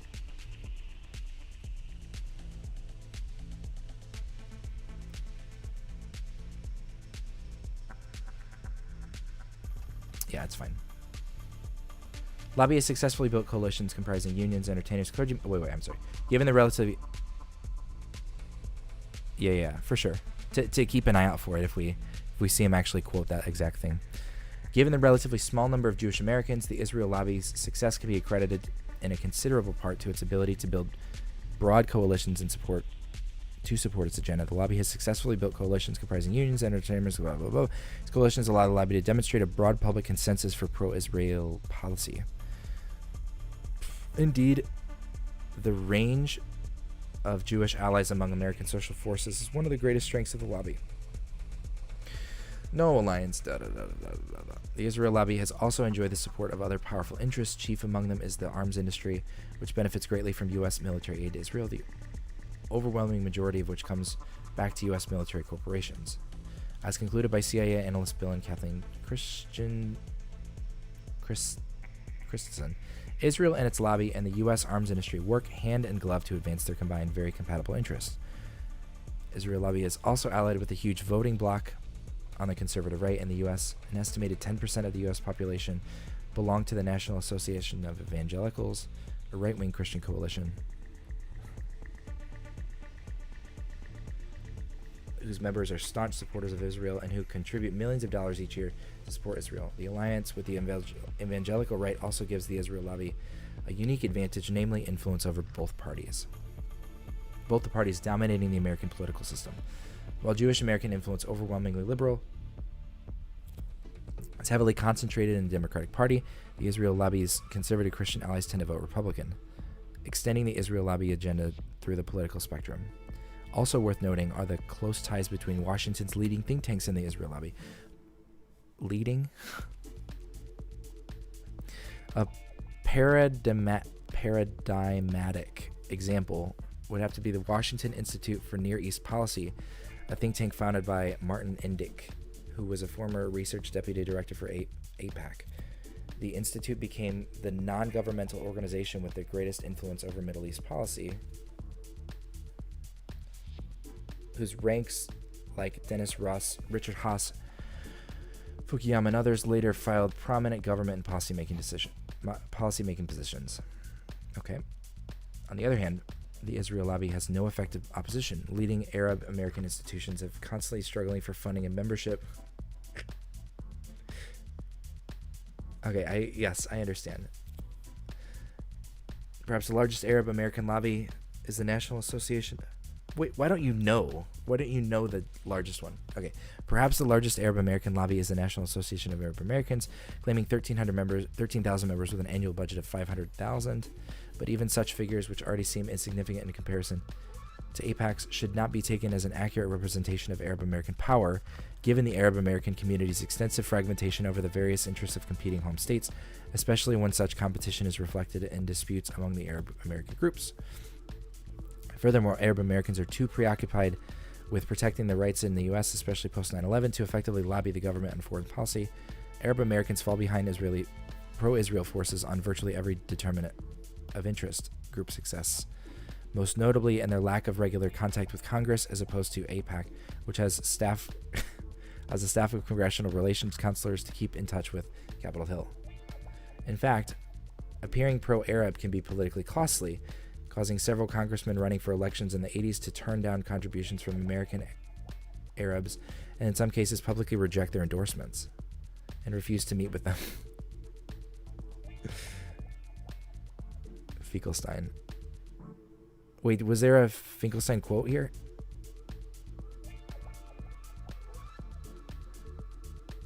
In the words of Senator Byrd, there is no countervailing sentiment. Pro-Arab Americans cannot begin to match the resources and organizational capability of AIPAC. All right.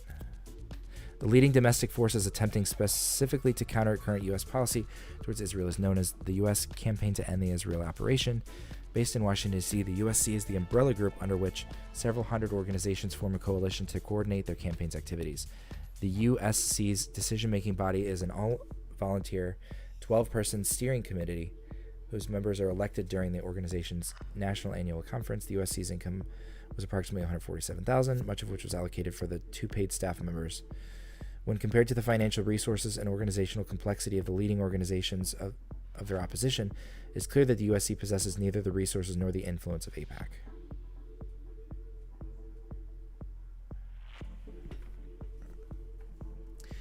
The last notable determinant of a lobby's success, which attests to both internal strength as well as external environment and all that other stuff, is its access to the government and its ability to get its message and the attention of policymakers. In terms of access to the government, the Israel lobby is quite impressive. One of the ethnic dimensions of the lobby, the Jewish diaspora, is well represented among elected officials. Though making up less than 3% of the population, 10% of House Republicans is Jewish House representatives, as well as 10% of the Senate, including 20% of the Senate Foreign Relations Committee. Not to mention that all 4 George Bush's top advisors in the Middle East were reportedly Jewish. I'm sorry.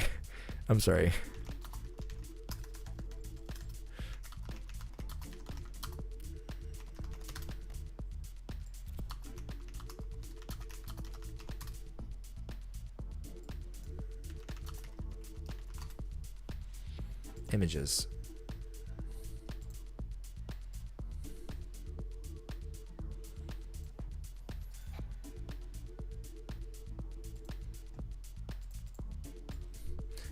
I know that this is like, I'm not engaging with it at all.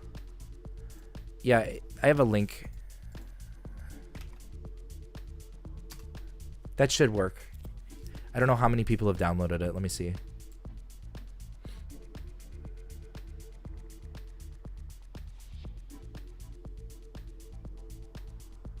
Yeah, Trinaldi, that's fine.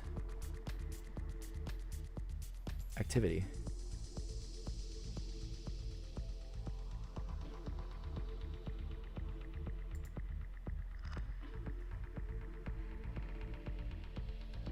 Can I not see how many downloads this has? I thought that was tracked.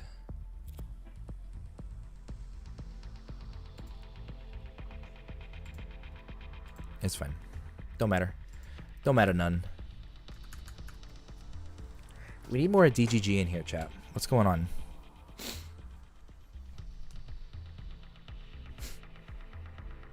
Did you guys know that 13% of the population does 50% of the...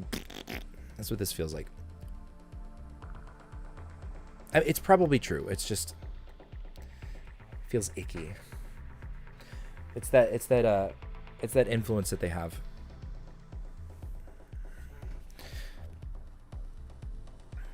Furthermore, several individuals with close ties to the Israel lobby and its allies have served in prime policymaking positions. Dennis Ross, a counselor of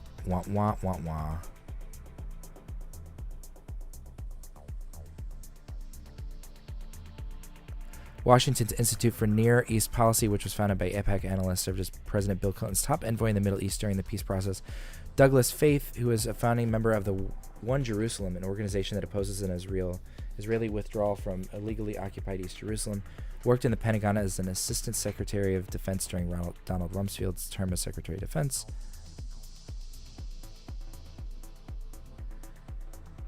Dennis Ross was heavily IB involved in Camp David. Okay.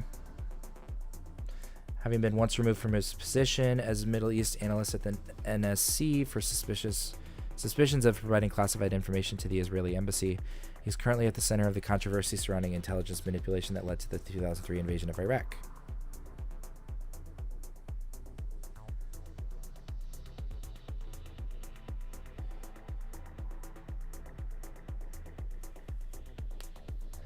Yeah, I mean, we're about halfway through. So I've been going 2 hours. God, it's going to take me 4 hours. I'm figuring out what I need to read and how I can distract myself. We're going to get there, chat.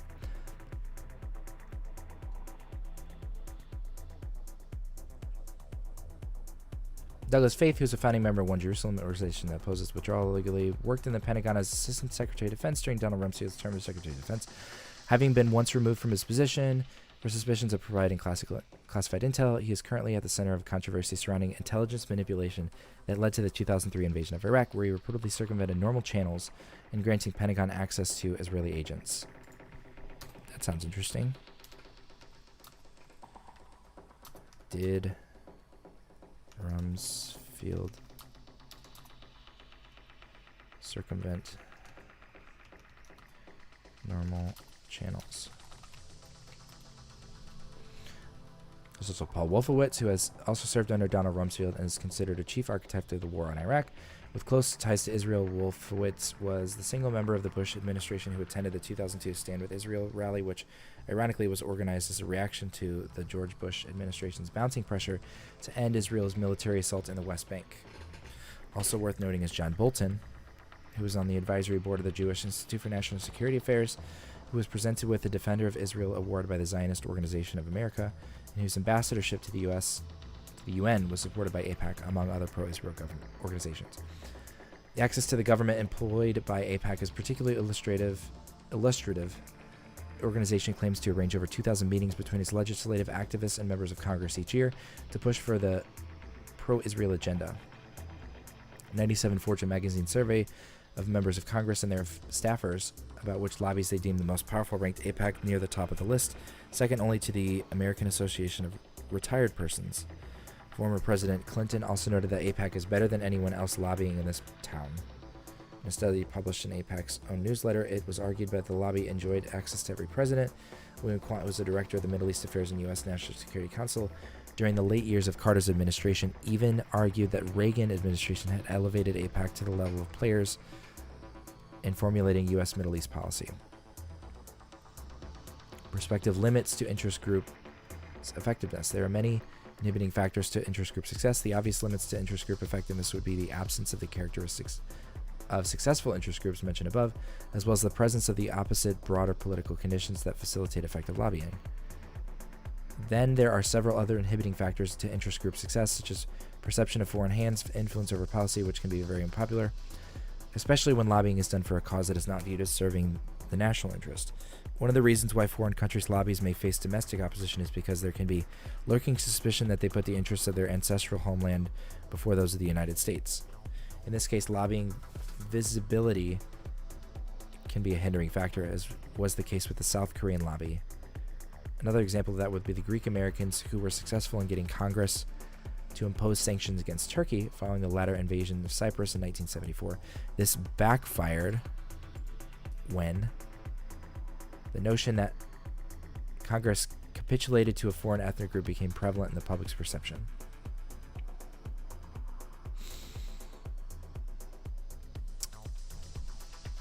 That seems like a big claim. I wonder if it's substantiated. Did U.S. foreign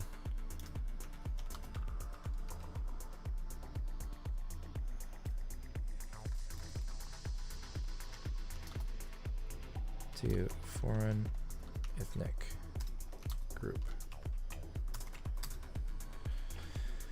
Israel Lebanon faces this problem for several reasons. First, it attracts support not only from American Jews, but from a wide array of domestic forces beyond its ethnic base, given that millions of evangelical Christians whose loyalty to the U.S. in matters of foreign policy is never in doubt support the Israel lobby's agenda.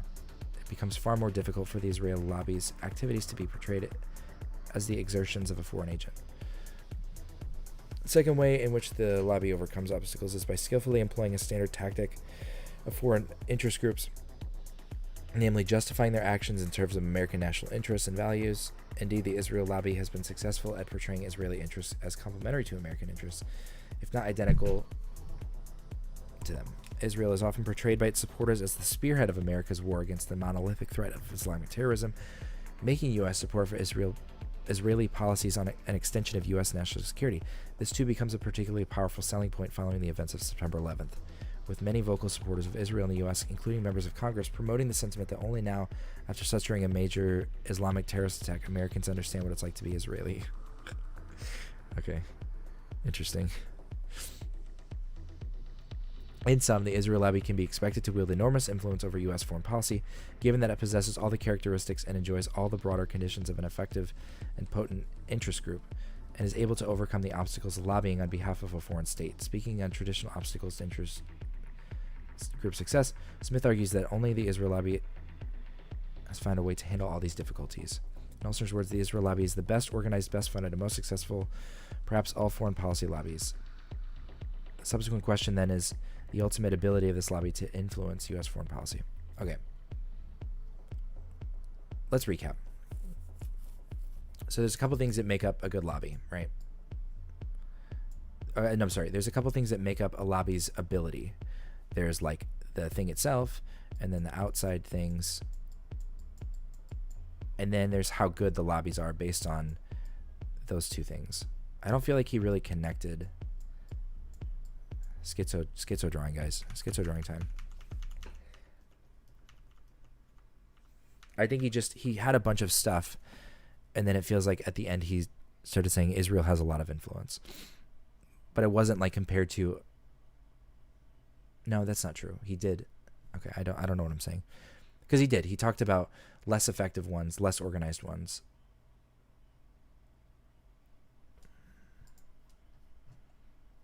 What do we got? How long was that song?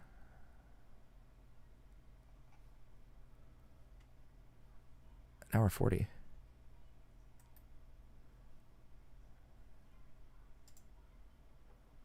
I've been live for hour 50. Okay. Oh, so we're more than halfway through. Not yet, but we will be. Copium.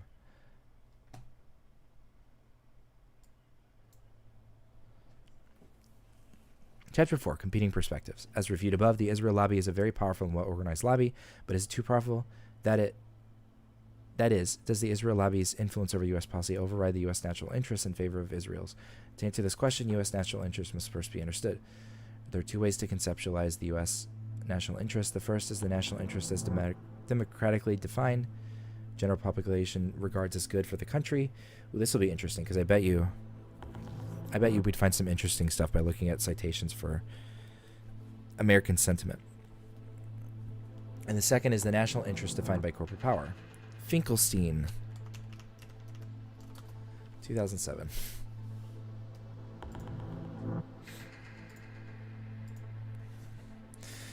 Both definitions are applicable in this paper. However, since there is a wide disparity between public opinion and actual policy on a wide range of foreign policy issues, sure, it is clear that big business interests, energy corporations, and the military-industrial complex, henceforth referred to as the elements of power in the U.S., play a greater role in formulating foreign policy. Thus, the Israel lobby's ability to override the national interest as defined by the latter corporate forces... Jesus Christ. Thus, the Israel lobby's ability to override the national interest as defined by the latter corporate forces would be more compelling evidence for the lobby's excessive influence. Do we...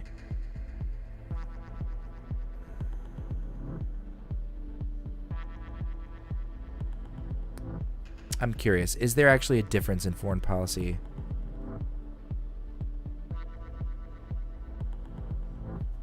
What did he say here? Page and Boutin.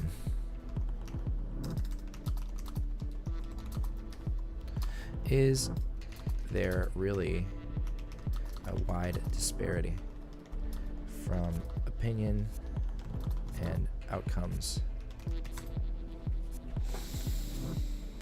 Ongoing debate in American academia and policymaking circles about the Israel lobby's influence over U.S. policy towards the Middle East centers on whether the Israel lobby can override independent U.S. preferences. Specifically, while some argue that the lobby is the primary driving force behind such policy, others contend that other forces and strategic considerations are the primary determinants of this aspect of American foreign policy. Advocates of the former thesis argue that current U.S. policy towards the Middle East runs contrary to national interests. Had it not been for the overwhelming influence of the lobby, U.S. policy would be more in line with U.S. interests. The counter-argument advanced by opponents of this perspective argues that the U.S. policy in the Middle East is in line with strategic interests. Along these lines, Israel's utility for the elements of power in the U.S. is emphasized, while the asserted ability of a lobbying organization to override national interest is dismissed. I will start by giving an overview of each perspective.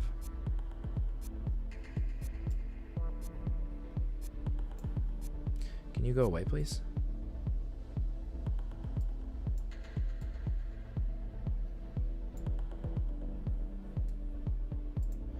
I'm starting to not be able to read you. It's fine. This is good. The Israel lobby and U.S. interests.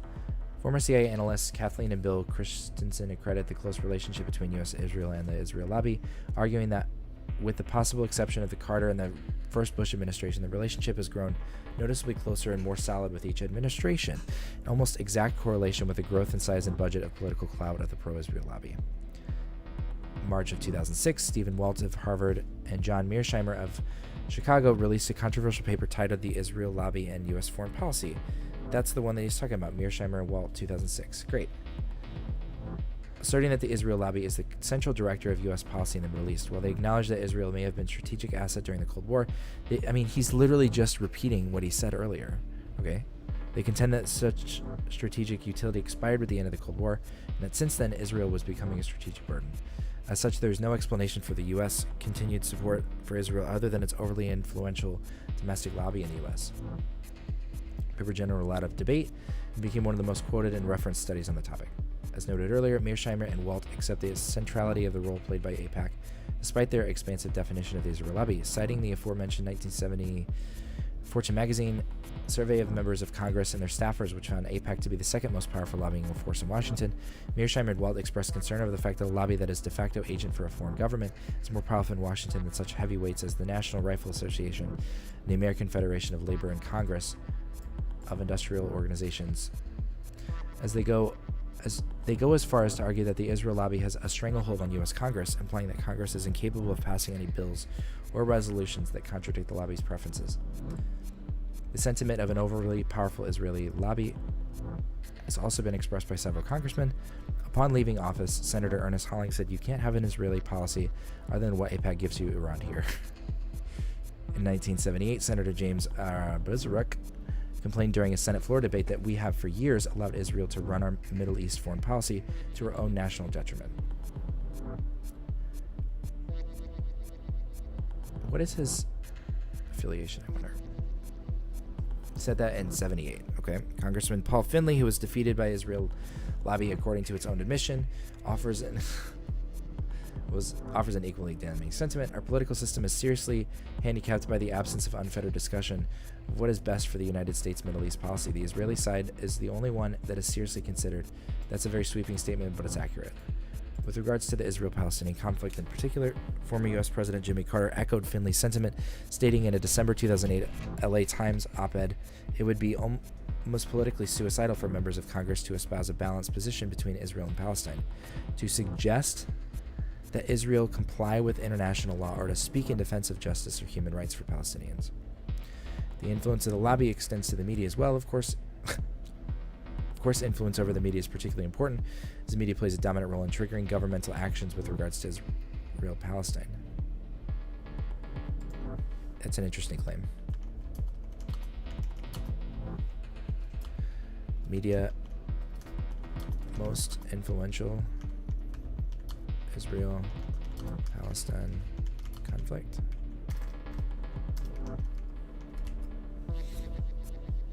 In the words of Jimmy Carter, because of powerful political, economic, and religious force in the United States, Israeli government decisions are rarely questioned or condemned.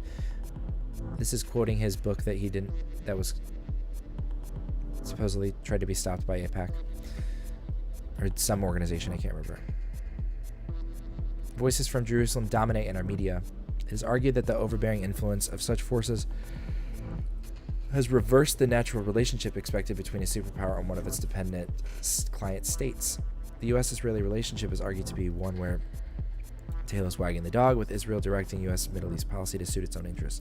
Mearsheimer and Walt go on to argue that no other lobby has managed to divert U.S. foreign policy as far from what the American national interest would otherwise suggest, while simultaneously convincing American that U.S. and Israeli interests are essentially identical.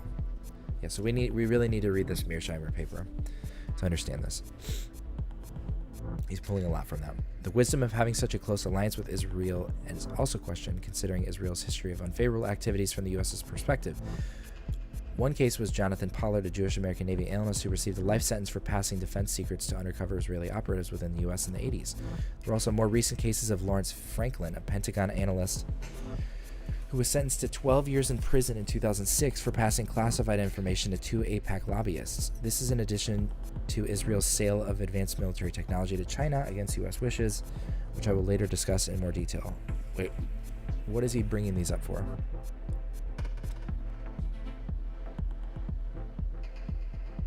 Because 2 people shared secrets or did things, which I'm sure has happened like for every country, that means there's undue influence. I don't know if I buy that.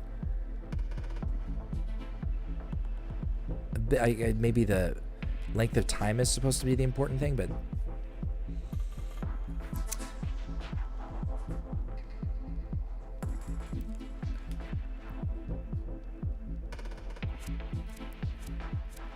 in sum, the perspective considers the U.S.-Israel alliance to be damaging to U.S. interests, which would have been better served were it not for the powerful Israel lobby, which has hijacked U.S. policymaking. That's like such a weak point.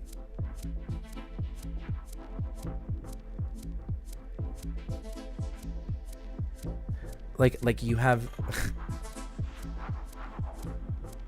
I don't know. It doesn't feel like I'm really not trying to nitpick it, but I don't feel convinced that the things that they were advocating for were counter to U.S. interests. We need to read into some of that stuff. So, lobby or national interest. A different and quite diverse group of scholars has dismissed the Israel lobby. This is arguing that the policy of nearly uninhibited support for Israel is a natural outcome of Israel's utility to America's strategic goals. Furthermore, they argue that when Israel preferences do not suit U.S. interests, the U.S. government is able to impose its preferences with disregard to the mythical power of Israel's domestic lobby. We're shaking them off, guys.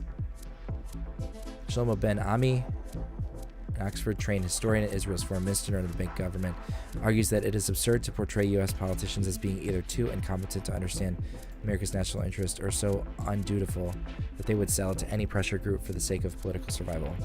Others point to failures of the Israel lobby in bringing about a desired change in U.S. policy.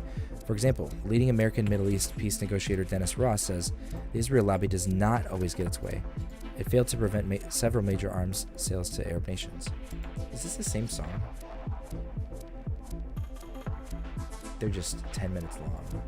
Okay.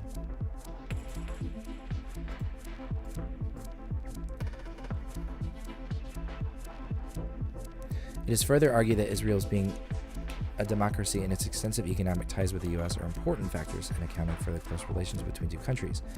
And then there's the strategic partnership. There's a broad consensus that Israel was of great strategic utility during the Cold War. As for Israel's specific post-Cold War utility, the military dominance of the stable U.S. ally in such an oil-rich region is particularly important given the dependency of major powers on this strategic resource. Not to mention that the U.S. is the single largest consumer and importer of oil. In the words of Georgetown professor Mark Lantz, Israel is dominant in the region and provides a stable staging point for the U.S. military should a war break out. Israel provides the first line of defense to any other power, China, Europe, that might try to challenge U.S. hegemony in that region. Israel has complete dominance for air power and can strike both insurgencies and things like nuclear plants much more quickly than the U.S. can. Former Secretary of State Alexander Haig stated that Israel is the largest U.S. aircraft carrier, which can never be sunk, does not require a single U.S. serviceman, and is located at the most vital area for U.S. interests. As for the argument that U.S. support for Israel violations of international law and human rights was somehow evidence for Israel lobby's influence, many have responded by pointing out that commonness of U.S. support for such violations and a reference to documented U.S. support for atrocities of Indonesia's. So I'm saying, Chomsky, what is Indonesia's lobby? The Saddam lobby. This is to argue that U.S. support for human rights violations is not sufficient evidence for the presence of a lobby capable of overriding national interests, since no one argues for the presence of an Indonesian lobby with this level of influence. As to whether the Israel lobby can pressure policymakers into adopting policies that run counter to the national interest, Chomsky argues that far more powerful interests have a stake in what happens in the Persian Gulf region than does AIPAC, such as oil companies, the arms industry, and other special interests whose lobbying influence and campaign contributions far surpass that of the much vaunted Zionist lobby. In this sense, if any of the elements of power, Chomsky was based back then. I wonder what happened. I don't know. In this sense, if any of the elements of power perceived by the Israel lobby to be diverting U.S. policy away from their strategic interests in the Middle East, they could easily overpower it. Chomsky rhetorically asks, for whom has policy been a failure for the past 60 years? In reference to the record profits made by the energy corporations and the benefits of this ongoing conflict to the arms industry. In short, Israel's strategic utility to the elements of power within the U.S. is the primary cause of the U.S. support for it. And the absence of confrontation between these elements and the Israel lobby is evidence for the latter's lack of harm to the national interest. And when Israel goes against the wishes of its patron, those elements of power can easily overcome the power of the Israel lobby. All in all, advocates of this perspective argue that Israel's reliability, along with its strategic and economic utility, account for U.S. support. Thus, the U.S. retains the dominant position in the partnership with its dependent client state. Having substantiated earlier that the Israel lobby is quite powerful, an important step to resolving this contention over the Israel lobby's influence is exploring alternative factors that may account for U.S.'s consistent support to Israel. I will now examine the extent the common interests may alternatively account for that policy. Okay, we're on 36 of 85. Oh my god.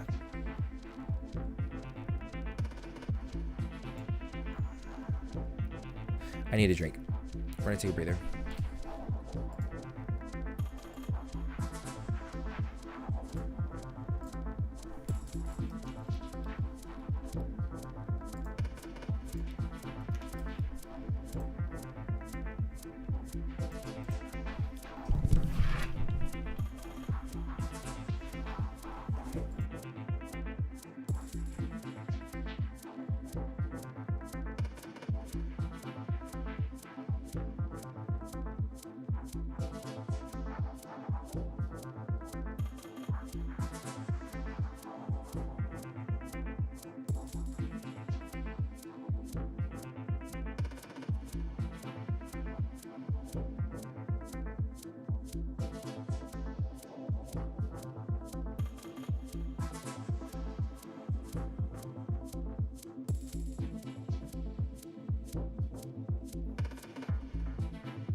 I was just testing you guys. I just wanted to see. Fucking Christ. Okay. Yeah, the plan is to finish this out in one go. The debate over the influence of the Israel lobby, which simply meant the Jewish vote in the early period over U.S. foreign policy, dates all the way back to the U.S. recognition of Israel in 1948. While some cite such recognition as evidence for the Israel lobby's early influence in the U.S., others point to the lack of any extended protection from the U.S. to Israel during that period as evidence for the dominance of strategic considerations, which at the time were to abide by the Saudi limits of U.S. support for Israel so as not to disturb U.S. access to Saudi oil. Finkelstein again, but the debate does not become relevant to our question about the current situation until the 1960s, when a substantial Israeli-American alliance was born and when sophisticated apparatus was formed in the U.S. to lobby around U.S. relations. For such factors resemble the conditions under which this inquiry is undertaken.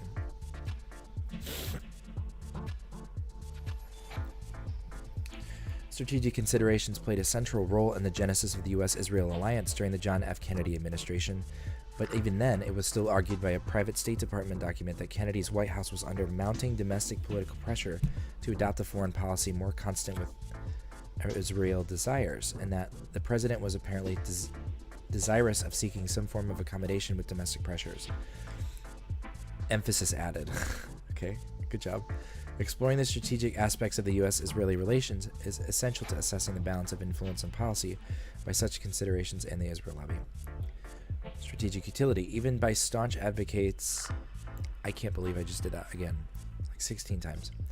Even staunch advocates of the thesis that the Israeli lobby has too much power, it's noted that Israel was of strategic utility to the U.S. during the Cold War. It inflicted scathing military defeats against Soviet clients in the Middle East during the Six-Day War of 1967, and has protected King Hussein's regime in Jordan against Syrian intervention during Black September. Furthermore, Israel served as a conduit for U.S. arms to governments and movements too unpopular in the United States to receive overt military assistance, including South Africa under the apartheid regime. When the U.S. Congress restricted weapons sales to the Contras in Latin America, the CIA and Pentagon turned to Israel as a secret third-party weapons supplier for the Contras in order to help overthrow the Nicaraguan government. In 1982, Israel sent the Contras several thousand AK-47 assault rifles that it had captured from the Palestine Liberation Organization in Lebanon. There's also a high level of Israeli-American cooperation in intelligence and weapons development, sure. This has a degree of coordination between the CIA and the Mossad in intelligence gathering and covert operations, as well as growing Israeli collaboration with the military-industrial complex in developing new fighter jets and anti-missile defense systems. Clearly, Israel did play a long role in serving their strategic interests. The fact that Israel is a pro-American democracy connotes a natural congruence of interest with the U.S. Though the consistency of U.S. support for democracy has been challenged, the expansion of democratic governance has long been a stated priority in U.S. foreign policy. Along those lines, the logic of democratic cooperation and the details of Israeli case in particular make for a compelling argument. Both the normative and structural aspects of a democratic state encourage it into a closer alliance with the other democratic states. The externalization of democratic norms, as well as the structural constraints on hasty or impulsive decision-making, make communication and alliances between democratic regimes more reliable. This, in addition to the democratic peace theory, the theory that the spread of democracy constrains military conflict, is often cited as evidence for the U.S.'s interest in promoting democracy and allying itself with democratic states. It is also substantiated that states have developed liberal economic and political institutions, norms, and culture will trade together substantially more. It's also substantiated that states that have developed liberal economic and political institutions, norms, and culture will trade together substantially more, in part because of the democratic peace theory, which results in their willingness to discount security concerns about possible relative gains in order that they may mutually obtain absolute gains in their economic relationships. Furthermore, Israel's pro-American democratic nature in the Middle East, in particular, makes it an invaluable asset to the U.S. In a region filled with anti-Americanism, the U.S. cannot fully depend on its loyal autocratic regimes throughout the Middle East, like Saudi Arabia, because such regimes are unpopular and thus unstable and could be overthrown at any time, as the harsh 1979 lesson of Iran has shown. Given the Middle East's strategic significance, a pro-American democracy is the only stable ally for the U.S. in the region, and thus the only truly reliable one, causing Israel to become the exceptional value to the U.S. Okay.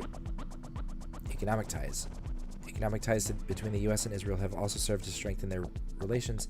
In speaking to an Israeli audience in 2006, U.S. Ambassador to Israel Richard H. Jones had this to say about the Israeli commercial relationship. It's one of the most important pillars of the U.S.-Israeli bilateral relationship. The huge volume of trade exchange between our two countries every year is impressive in and of itself, but even more so when you consider that the U.S. routinely exports more to Israel than any other country in the region. We also buy more Israeli products than any other country on earth.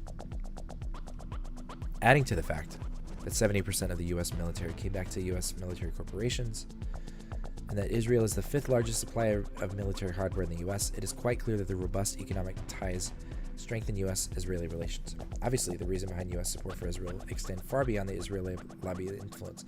Yet the existence of other sources of U.S. support for Israel does not answer the question of whether Israel lobby is too powerful, namely, whether it has caused the U.S. to act against its interest. In other words, how does one isolate and assess the independent effect of the Israel lobby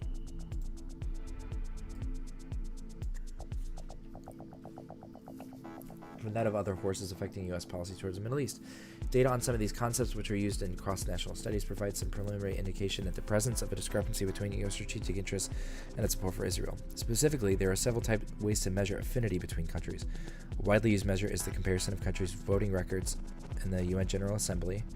In this case, UN voting behavior can be considered an explicit pronouncement of states' foreign policy preferences. As similar voting records infer similar preferences, a higher correlation between two states' UN voting records connotes increased similarity in preferences regarding the international arena. A second quantitative measure for affinity between states is Bueno de Mesquida's Taub measure of strategic affinity, which assesses the similarity of alliance portfolios between them. As alliances represent formal steps taken to normalize strategic relations, alliance portfolios, that is, broader patterns of similarity in the number of alliances which they were becoming, are considered an indicator of the extent to which strategic interests of two states converge. This felt like nails on a fucking chalkboard just now. Given this conceptual similarity, it is generally expected that the scores of these two measures should be correlated, as it is logical to expect common political behavior and preferences to be a reflection of common strategic interests. A cursory comparison between Israel and several other U.S. allies utilizing these measures for years reveals some interesting patterns. First, the U.S. UN votes are in general more highly correlated with those of Israel than those with other allies. Indeed, the correlation of voting patterns between the U.S. and Israel even exceeds that of several traditional U.S. allies during this period, including Great Britain. However, the alliance portfolios from the same period show the opposite pattern, as the portfolios of U.S. and Israel are much less aligned than is the case with other U.S. allies. Thus, albeit a cursory look, implies that a gap may exist between U.S. policy, as evidenced by UN voting, and the broader strategic interests of the U.S. with regards to Israel. That is to say that while U.S. political behavior aligns more closely with Israel's than it does with NATO allies and economic partners, there does not appear to be sufficient strategic grounds to justify such exceptionalism in U.S. policy towards Israel. In Figure 1 below, the light bars represent the level of UN voting behavior correlation with the U.S., while the dark represents alliance portfolios. The scale technically stretches from 1 to negative 0.1, with 0 being the absence of any correlation, but given that the average score for each country turned out positive in both categories, the figure scale excluded the negative area.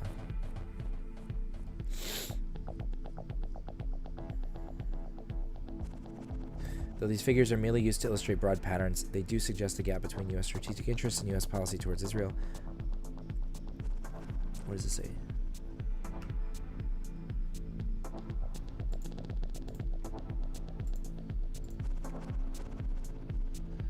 UN votes alliance portfolio. We got UK, Germany, Israel, Japan.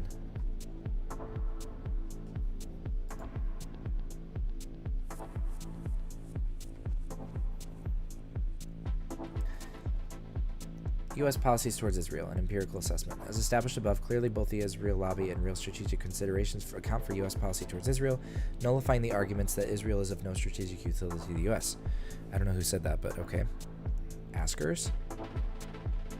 Or that the Israel lobby plays no role in policymaking. However, this still leaves us with what has been termed the insolvable problem of isolating and assessing the independent role of one particular factor when other factors are also present.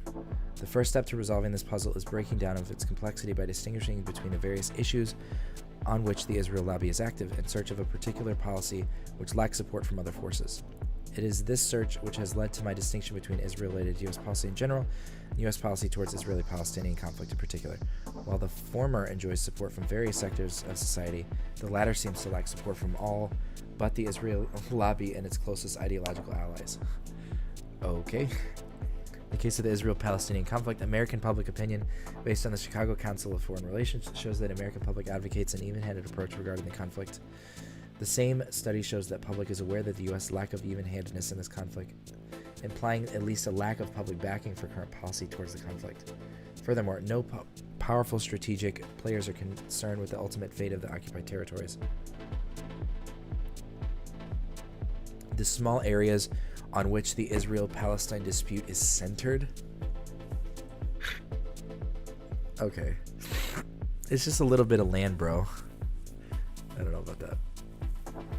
Nor can this policy be attributed to what are traditionally taken to be U.S. foreign policy goals, namely peace, democracy, and human rights promotion. A U.S. policy towards the conflict runs counter to such values, given the lack of international support for Israel on this issue, as well as the well-documented instances of human rights abuses in that area. This implies that this may, in fact, be an area in which the Israel lobby is able to steer U.S. policy in a way that diverges from the national interest.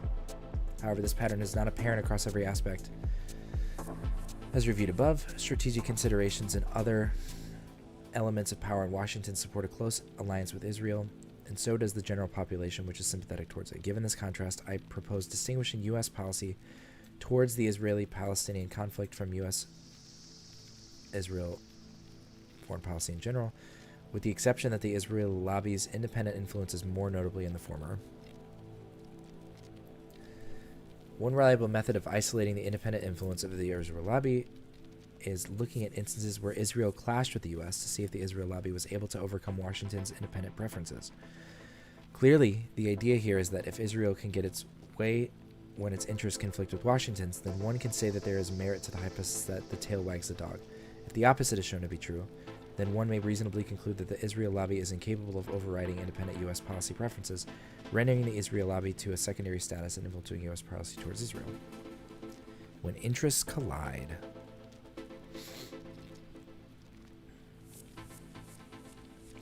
In this section, I will review several cases where Israel or its lobby clashed with the U.S. administration over particular actions or policies as a means of determining the ultimate influence of the lobby. Consistent with the distinction drawn above, I will first review broader cases of discordant American and Israel preferences where U.S. interests were lucid, followed by a review of clashes pertaining specifically to the conflict. Mearsheimer and Waltz cite Israel's systematic and growing pattern of unauthorized transfers of military technology to China as supporting evidence to the thesis that the U.S. continues to support Israel due to overbearing influence of the Israel lobby, rather than any viable shared interest. Among the cases mentioned to demonstrate Israel's defiance of the U.S. was its 2005 sale of sensitive military technology to China against U.S. wishes. However, a closer examination of this case reveals that the U.S. was able to make a strong and independent stance against Israel's behavior. As Chomsky argues in the incident, the Israel lobby was virtually silent while the United States imposed sanctions. Pentagon officials refused to even meet with their Israeli counterparts, compelling Defense Minister Shalom Mofaz to cancel a trip to Washington. The U.S. demanded the government and Mofaz present a written apology. Israel raised a white flag and acquiesced to most of the demands. This is indeed a fairly accurate picture of the incident. After U.S. displeasure with Israel's behavior in this incident caused it to suspend Israeli involvement in the F-35 Joint Striker project, Israeli Foreign Minister Silvan Shalom publicly apologized, saying, "If things were done that were not acceptable to the Americans, then we are sorry, but these things were done with the utmost innocence." I don't know. I don't know if people apologize or not. So why was not the Israel lobby's power flexed when the U.S. humiliated Israel over the incident? Who said they were humiliated? Because Israel understands that it cannot rely on domestic U.S. lobby, which knows better than to confront state power on important matters. Chomsky, this is merely one of the many incidents where the U.S. imposed its will on Israel, including many incidents where Israeli preferences were fairly strong. When Israel reached an agreement with North Korea in 1983, in which Israel would provide hundreds of millions of dollars in investment and technical assistance in exchange for North Korea's suspension of missile sales to other countries in the region, a matter of serious security concern for Israel, the U.S. successfully compelled Israel to cancel the deal in an attempt to further isolate North Korea over the nuclear issue.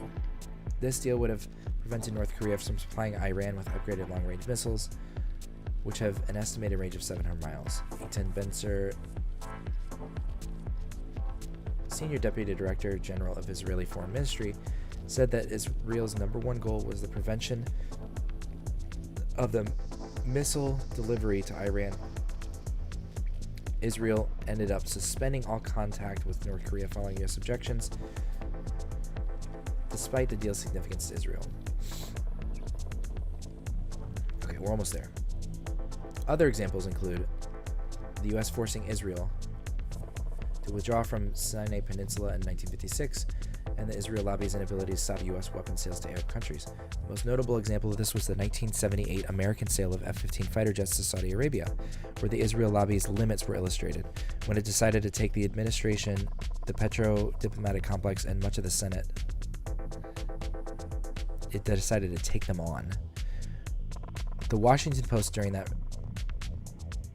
reported that Saudi lobbyists were on Capitol Hill almost every day pushing the sale forward.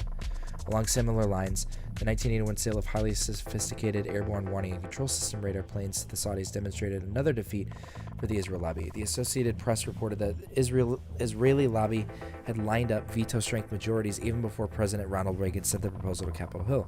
The arms industry, notably Boeing and United Technologies, lobbied strongly for the sale. The presidents of Boeing and United Technologies sent over 6,500 telegrams to subsidiaries, subcontractors, and distributors throughout the U.S., urging them to support the sale. The White House and the arms industry were ultimately successful at crushing the Israel lobby's attempts at blocking the sale.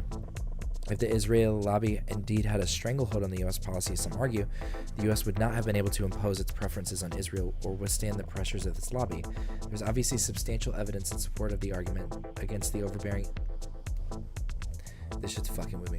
There is obviously substantial evidence in support of the argument against the overbearing influence of the Israel lobby, especially when Israeli interests collide with major American strategic interests or when powerful forces such as the arms industry clash with Israeli preferences.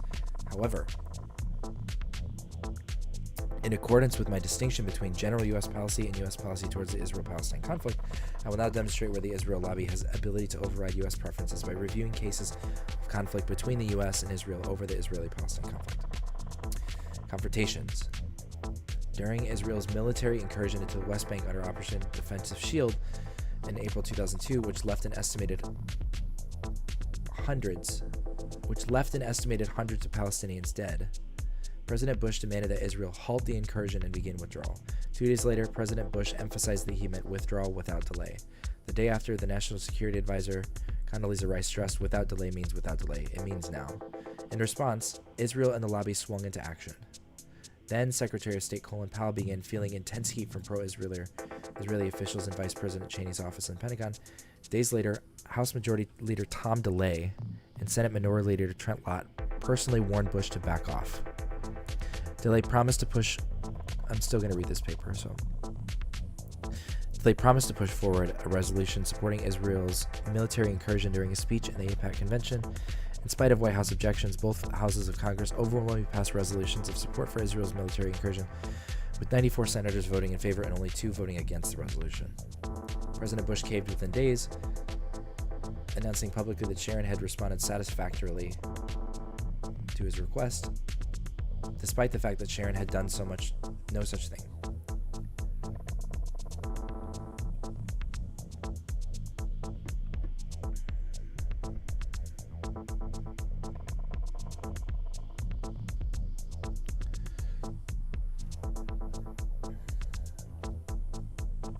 Furthermore, President Bush signed an appropriation bill that reimbursed Israel $200 million for the cost of the West Bank invasion, of which the president was critical, a move which White House Budget Director Mitchell E. Daniels Jr. said the administration would not accept at the time of the ongoing incursion, while Stephen Zunes attempts to dispute the Israel lobby's influence over the incident by suggesting it was the 100,000 emails sent to the White House by Christian evangelicals, as opposed to AIPAC, defending the Israeli offensive that caused Bush to cease his criticism of it.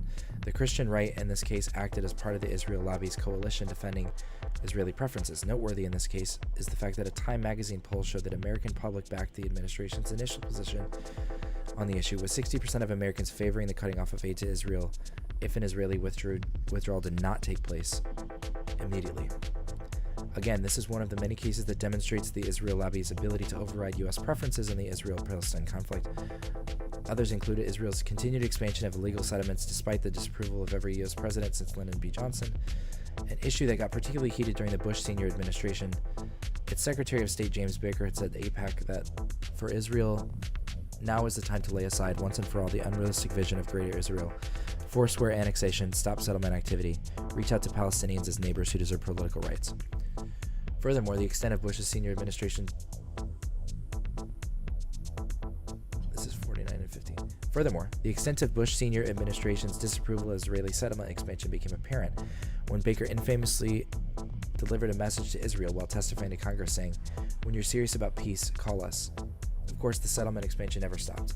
In fact, the number of illegal Israeli settlers in the West Bank had nearly doubled from what it was before the peace process. Okay. That's weird. Israeli settlement expansion has yet to cease.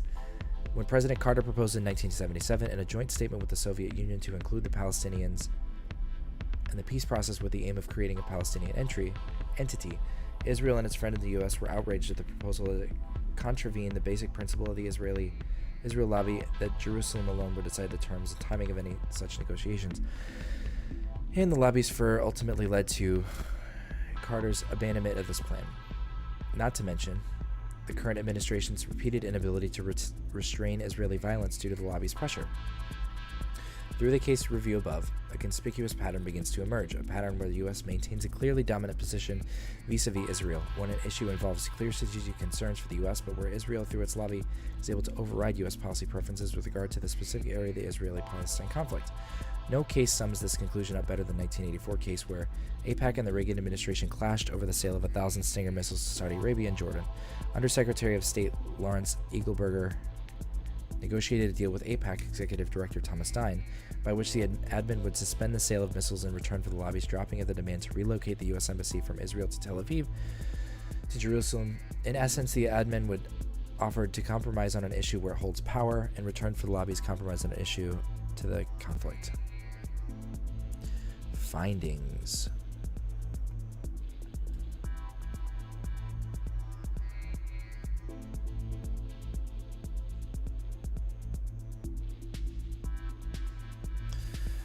Okay, we're almost there. Almost there, chat.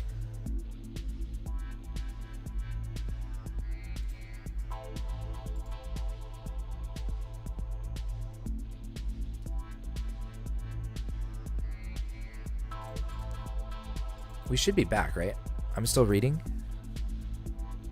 Good work, right? I'm still reading. Yeah, we're good.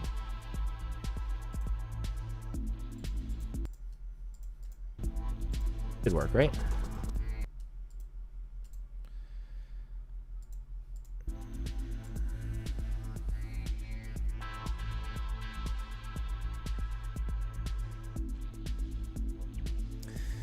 The central finding of this paper is that while general U.S. policy towards Israel is based on strategic interests, which maintain Washington in a position of power in its relationship with Israel, the Israel lobby exercises significant independent influence over U.S. policy towards the Palestinian conflict and is able to override Washington's autonomous preferences regarding this issue. The most compelling explanation that can be derived from this analysis is that the Israel lobby is particularly powerful when it maintains either support or neutrality throughout its allied coalition members. Once Washington opposition to the Israel lobby is grounded in clear strategic considerations, or once the interests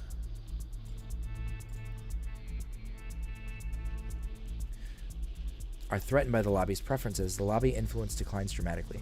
The Israel lobby simply cannot compete with the elements of power in the U.S. who play the dominant role in formulating general U.S. policy. This leaves two explanations for lack of significant resistance. Either no consequential risk to important U.S. interests exists when it comes to this issue, or such risks are inconspicuous to the powerful players and policymakers who possess the capability to challenge the Israel lobby. The former explanation would lead to the conclusion that while the Israel lobby overrides independent U.S. preferences regarding the Israel-Palestine conflict, it does not consistently override U.S. interests in favor of Israel's. However, this is not the case, since significant risk to U.S. interests exists with regard to this issue, which raises the issue of what accounts for policymakers.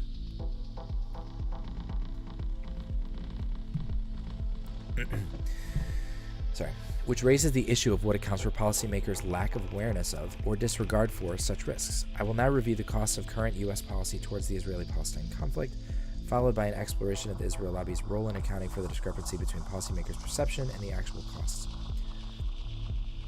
The risks to U.S. strategic interests with regard to the issue stem from U.S. support for Israel, extensive violations of human rights and international law, violations that cannot be missed when the Israel-Palestine conflict is closely examined. The heart of the conflict today lies a territorial dispute over the West Bank, Gaza Strip, and East Jerusalem, territories that Israel has been illegally occupying since the Six-Day War of 1967. International law on the territorial question is unambiguous, emphasizing the admissibility of territorial acquisition by war and demanding a full Israeli withdrawal from the occupied territories. There it is, chat. 242.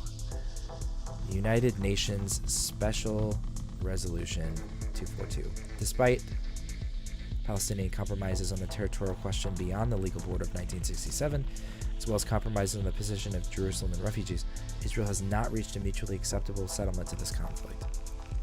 While Israel has signed on the two-state solution in principle by joining the Oslo peace process, which promised Israeli withdrawals to facilitate Palestinian self-rule, Israel was actually expanding its illegal settlements throughout the occupied territories throughout the entire peace process, and continues to do this today. Israel's settlement expansion is also in clear violation of international law and UNSC Resolution 446. The same as the West Bank. I love that. It's clearly cites a UN resolution. UNSC. The same is true of the West Bank separation barrier that Israel is building within the Palestinian territories, which the International Court of Justice, in its near-unanimous decision called illegal, ICJ, in which the UN General Assembly has demanded to be dismantled by a vote of 150 to 6. That is to say that the conflict persists because of Israel's desire to largely overstep its legal rights. The U.S. vetoed 2 UN Security Council resolutions calling for a two-state solution on the basis of internationally recognized border, and continues to be among a handful of countries that vote against a similar resolution in the UN General Assembly on a regular basis, despite its purported commitment to the two-state solution. Without continued U.S. support, diplomatic, military, and economic, Israel's illegal occupation of the Palestinian territories cannot persist. In addition to Israel's illegal territorial expansion, its records of violations of human rights is also quite extensive. Contrary to popular perception, the power asymmetry is significantly in favor of Israel vis-a-vis the Arab world. That's an interesting claim. A nuclear-armed regional hegemon with the most sophisticated weaponry, Israel is undisputedly dominant in its conflict against a predominantly civilian population with no regular military force. In 2006 alone, Israel inflicted 666 Palestinians casualties while suffering only 23 casualties of its own, a ratio of 30 to 1. According to the 2005 Human Rights Watch report, Israeli forces have killed or seriously injured thousands of Palestinians who were not taking part in the hostilities. Amnesty International report of the same year on the conflict states that the Israeli army committed crimes against humanity and war crimes, including unlawful killings, extensive blah blah blah blah blah. Amnesty International's report of 2006 states that many Palestinians were killed unlawfully in deliberate and reckless shootings, shelling and airstrikes in densely populated residential areas. Similar reports of extensive Israeli violations in Palestinian human rights, including the torture of minors, have come from the Israeli human rights organizations as well. Israel's illegal territory expansion and severe human rights abuses are what makes continued U.S. support for Israel so controversial, as they put U.S. policy in contradiction with a great deal of widely held international law regarding the Israeli-Palestinian conflict, as well as the broader body of law concerning respect for human rights. There are several risks to the U.S. interests in this regard. Image and standing. The most globally recognized cost to American support for Israel and its conflict with Palestinians is harm done to the U.S. image and standing in the world, projecting itself as the leading supporter of democracy, human rights, and rule of law and self-determination. The credibility of the U.S. is severely damaged by its uninhibited support for Israel's violation of Palestinian rights on such counts. This is of concern not only in the Middle East, where popular hostility towards the U.S. is accredited policy on this issue, but also of European opinion, which consider Israel's behavior a grave threat to world peace. If you look at U.S. policy towards Israel, the U.S. alienates practically the whole world in favor of a tiny country. Carter correctly argues that the United States is squandering international prestige and goodwill and intensifying global anti-American terrorism by unofficially condoning or abetting the Israeli confiscation and colonization of Palestinian territories. Threat of terrorism. As Carter points out, the cost is not just a matter of public relations, but also a matter of terrorism. In the region where the primary cause of anti-Americanism is U.S. policy towards the Israeli-Palestinian conflict, Al-Qaeda is able to and has exploited such policy to recruit and garner sympathy for its cause. Not to mention that the bulk of Khalid Sheikh Mohammed's hostility towards the U.S. stemmed from his violent disagreement with U.S. support for Israel. U.S. policy towards the Israeli-Palestinian conflict significantly enhances the terrorist threat to the U.S. as a matter of national security concerns to the U.S. Threat to oil supplies.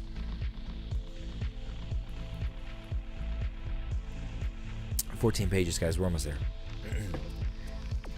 There is also a threat to the affordable oil supplies for the U.S.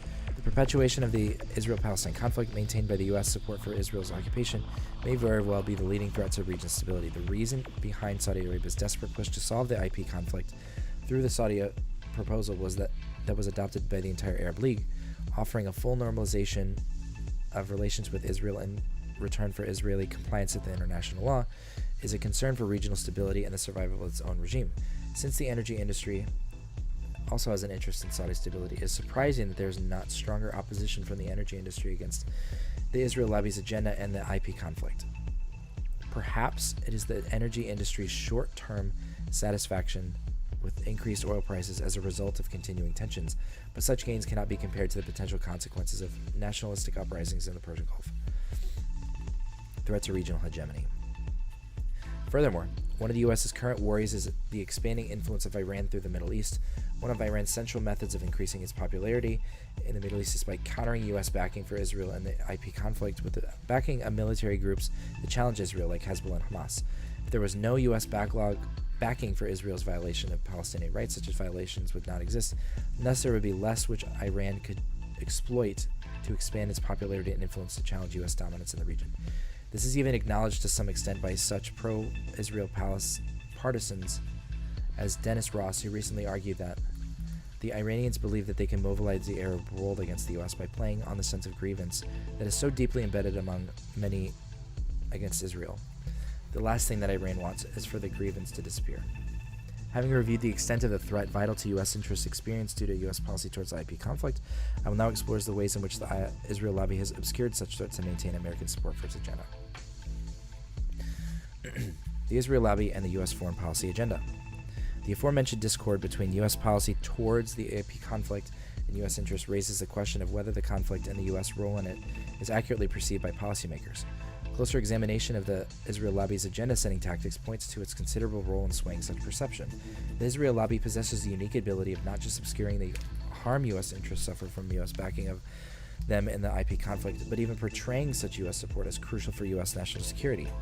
A major element that facilitates the success of that is that, as noted earlier, the Israel lobby enjoys a favorable socio-political climate in the U.S. that is sympathetic towards Israel and somewhat hostile towards the Palestinians, who are largely Arab and Muslim. Oh, it's the... Got it. We're just all racist in America. In the words of Ronald Stockton, Americans in general have long-standing pro-Israel, anti-Arab preferences, exceptional concerns about terrorism, simplistic or romantic views of the Middle East, and a U.S.-centric view of the world that inhibits understanding Middle Eastern politics. As for the specific tactics employed by the Israel lobby and its allies to influence perception of the IP conflict and the consequences of U.S. policy towards it, they can be classified into two categories. One, the promotion of a skewed picture, where the U.S. support for Israel and the conflict is rational from a self-interest perspective, and two, the outright manufacturing of an illusory account of the Israeli-Palestine conflict in which Israel's behavior is commendable. I will briefly discuss the former, then devote more space for the latter, as it is more unusual and contentious of the two. Self-interest in supporting Israel? As mentioned above, anti-Americanism is fairly widespread throughout the Middle East and is due in no small part, to the U.S. policy towards the IP conflict, which in turn is exploited to rally. Yeah, I guess he quoted this at some point. I really wish he would substantiate that Middle Eastern hostility towards the U.S. is because of Israel-Palestine. I don't know about that. And maybe it makes sense, but it'd be cool to see some data about that, like how they arrived there.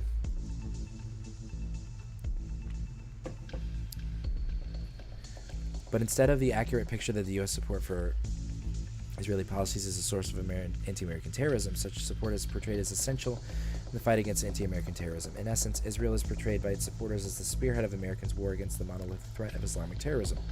For example, Dennis Ross, in an article in the New Republic, asserts that Israel and the United States are on the same side facing the same threat.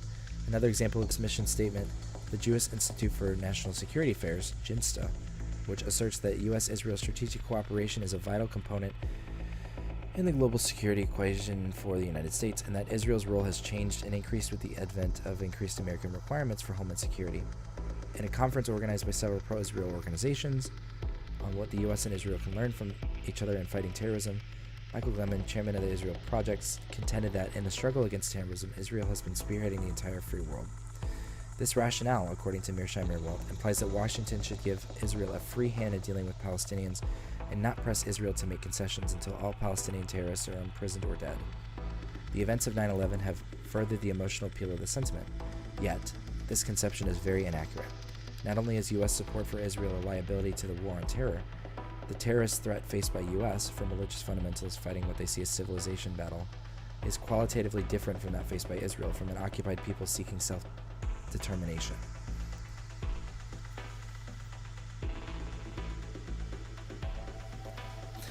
I'm going to lose it.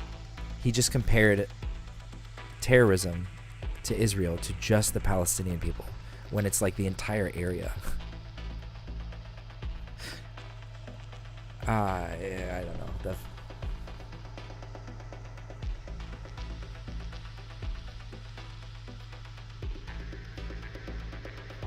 I would not include Hamas in the war against terror because I don't think that this is the Qaeda brand. We, the Israelis, should not be part of the global war against terror because we have a political problem with the Palestinians, with Hamas. We should not present ourselves as the spearhead of a sort of clash of civilizations in that part of the world. I'm against that kind of vision because I think we have one particular problem that is solving the political dispute. Information and disinformation.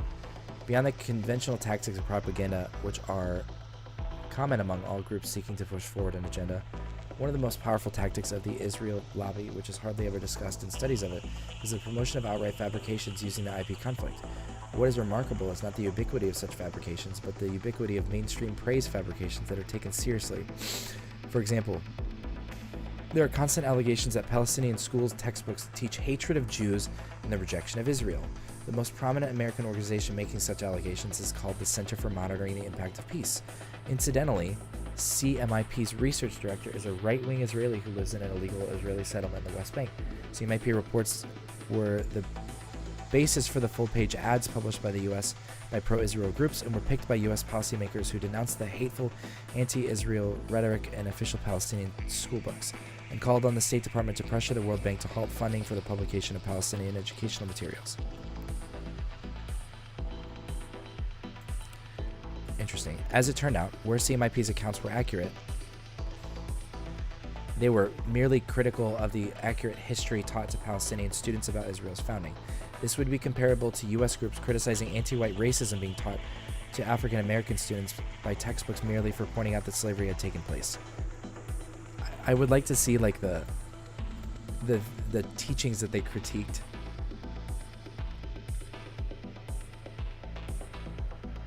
I want to look into that. In other cases, CMIP simply fabricated the content of the Palestinian textbooks. In 2001, a study was published which thoroughly documented the sheer falsehood, the malicious intent, and the downright lies published in CMIP's reports about Palestinian textbooks. However, an article in an obscure academic journal cannot compete with the resources. Okay, wait. We gotta read this then, too. We gotta assess that. MOU GHRABI, scathing review of misinfo about Palestinian textbooks. That has to be like a fucking banger. Holy shit.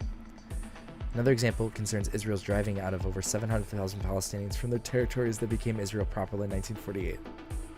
A common myth regarding this is the claim that Palestinian flight was not caused by Israeli violence, but rather by radio broadcasts of Arab leaders instructing the Palestinian population to leave their homes in order to not hinder the war effort. Not only was there no evidence to support the argument that Arab leaders encouraged Palestinian flight, but there were actually broadcasts by Arab leaders discouraging flight, calling on Palestinians to stay put. Despite this, the myth remains widely accepted as the standard explanation for the birth of the Palestinian refugee problem. Also worth noting are media watchdog organizations like the Committee for Accuracy in Middle East Reporting in America and Honest Reporting, who seek to tilt Middle East news coverage in a pro-Israel direction. Such organizations' influence has been noted by the Mearsheimer-Walt study and many others, but the disinformation they often cause news outlets to adopt is what remains unexplored. When media outlets and human rights organizations claim that the Israeli military attacked 2 Red Cross ambulances during the Israel-Lebanon crisis over the summer of 2006, Honest Reporting accused them of libel, claiming that such a thing never happened. Honest Reporting referenced an investigation by ZombieTime.com, a transparently anti-Muslim website with no credentials. Despite the lack of any serious basis for the libel accusation, Honest Reporting flaunted its ability to influence Fox News' coverage over the incident, which was the only media outlet to cover the story of an apparent anti-Israel hoax. Troubled by such accusations, Human Rights Watch reopened the case with more detailed and in-depth investigation and reaffirmed the original conclusion that the Israeli attack did take place in a report titled The Hoax That Wasn't. HRW 2006. We got some reading to do, boys. Another similar example was the June 2006 Israeli bombing of a Gaza beach, killing 8 children, civilians. The IDF carried out an investigation, vindicating itself of the killings. Honest Reporting, citing the IDF investigation, charged libel against media outlets that reported the bombing as an Israeli attack. But when looking at the human rights reports, one could hardly argue that the suggestion that Israel carried out the bombings was libel.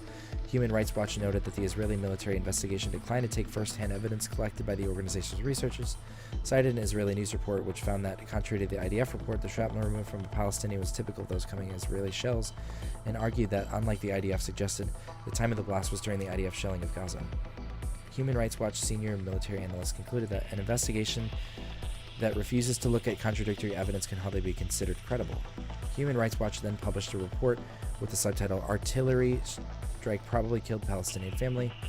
Despite this, the allegation that the Gaza beach bombing was the result of a Hamas mine remains widespread because of groups like Honest Reporting. Then there's Norman Finkelstein's covering of a fraudulent book about the history of IP conflict in the 1880s, which, despite being praised by the intellectual community, source, had fabricated studied numbers to assert the baseless claim that Palestinians were not indigenous to Palestine. According to a leading Israeli scholar, the book is dismissed as sheer rubbish. Despite a thorough refutation, Finkelstein's findings remain obscure, and the book remains a prominent one in the US. And finally, there's a claim of new and growing anti-Semitism, which is the ADL's national director, as well as American ambassador to Europe, have claimed is worse today than it was in Europe during the 30s. Documented record shows the opposite trend. A recent decline in worldwide anti-Semitism, and a study by Finkelstein suggests that such false claims of new anti-Semitism are merely a tactic intended to deflect attention away from Israel's actions. Through this paper, conclusions can be drawn about the specific case of the Israel lobby, as well as the general topic of interest groups' influence on U.S. foreign policy. Such conclusions will be discussed respectively. Israel lobby's influence. While the rising notion that the Israel lobby has a stranglehold on U.S. foreign policy can be demonstrated to be false through several cases reviewed where the U.S. compelled Israel to behave according with its formal guidelines, the Israel lobby is nevertheless more powerful than the often acknowledged and is able to override American interests in favor of Israel's on specific issues. By effectively modifying the perception of the Israeli-Palestinian conflict through the tactics noted above, the lobby has obscured the costs and exaggerated the benefits of U.S. support for Israel in the IP conflict, creating an environment where Israeli preferences appear much stronger than American preferences. This explains the Israel lobby's ability to overcome the inherently weak Washington objections to Israeli policies in this area, Washington, seeing nothing significant at risk, is willing to compromise in order to appease an important strategic client state. But where the harm to U.S. strategic interests is clear, the Israeli lobby does not stand a chance in the face of state power, especially when the lobby's coalition is fragmented in such opposition. 5 pages left. Okay. Jesus.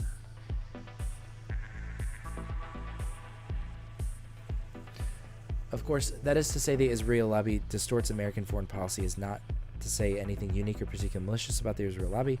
Given the decline of any clear sense in Washington's national interest since the Cold War, the struggle among business and ethnic interests for influence have contributed to an increasingly incoherent and contradictory foreign policy. The general conclusion of this paper regarding the concentration of the Israeli lobby's influence over U.S. policy towards the IP conflict should not be taken to imply that the Israeli lobby has no influence whatsoever on U.S. policy outside the conflict, nor that other interests never influence U.S. policy towards a specific issue. Certainly, U.S. hostility towards Syria and Iran is influenced to some extent by the Israel lobby. The argument of this paper is simply that the general orientation of U.S. foreign policy is driven by its genuine strategic interests, albeit defined by the centers of power in the U.S., while the Israel lobby dominates policy formulation on the IP conflict. Dominates? I don't know about that. It is completely reasonable and predictable for exceptions to this general trend to exist, and such occasional exceptions do not refute the predominance of this trend. Concurrent with extant interest group literature, the Israel lobby is indeed the best organized and most effective lobby in the U.S. However, it is unclear to what extent the lobby can really serve as a model to be duplicated by other ethnic groups. The Israel lobby, enjoying similar circumstances, Jews, as an ethnic religious group, have suffered a great assault on their existence in what is perhaps the worst atrocity of the 20th century, and have come out with a dedicated commitment to collective organizing to guarantee that never again will they become victims. And sure enough, the Jewish American community became the best organized and most active ethnic group of all, lobbying on behalf of the only state that defines itself along their ethnic identification. Ethnic groups that have not suffered a recent and semi-successful genocide cannot be expected to have a similar level of group loyalty or dedication to a homeland. In an extraordinary alignment of circumstances, the best organized ethnic group found itself lobbying on behalf of a state that is of exceptional utility to the U.S., a reliable and militarily dominant state in the region of the most strategic significance for the U.S. Adding to all this, the theological commitment of tens of millions of American Christians, evangelicals to Israel, it is hardly a surprise that the Israel lobby has achieved such an anomalous level of power and influence. Interestingly enough, it is fairly inaccurate for the policies advocated by the Israel lobby to be referred to as pro-Israel policies, especially when AIPAC is becoming increasingly tied with the hawkish right-wing elements in Israel's government. The lobby's deflection of Washington's pressure from forcing Israel to abide by a just resolution to the conflict has increased the threat to Israel's security, as well as perpetuating the conflict. Israel's former foreign minister Ben Ami notes that it was rare presidents like Carter and George H. Bush who were ready to confront Israel head-on and overlook the sensibilities of her friends in America that managed eventually to produce meaningful breakthroughs on the way to Arab-Israeli peace. This is to point out that the Israel lobby's victories over Washington pressures are not necessarily genuine victories for Israeli interests, but merely victories for Israeli government's preferences over Washington. The heightened awareness of the Jewish community in the U.S. of this fact, and the growing number of vocal Jewish organizations opposed to the current U.S.-Israeli policy towards the Palestinians, may produce substantial fragmentations within the Israeli lobby in the near future, thus reducing the Israeli lobby's influence over this particular issue, where it wields the most influence. In essence, we may be nearing the end of the Israeli lobby era of influence. Contribution to the literature. While it is unlikely that any foreign lobby will experience a similar alignment of circumstances that allowed the Israeli lobby to reach its level of effectiveness, there is still a lot that can be learned from this paper in terms of interest groups' influence on U.S. foreign policy in general.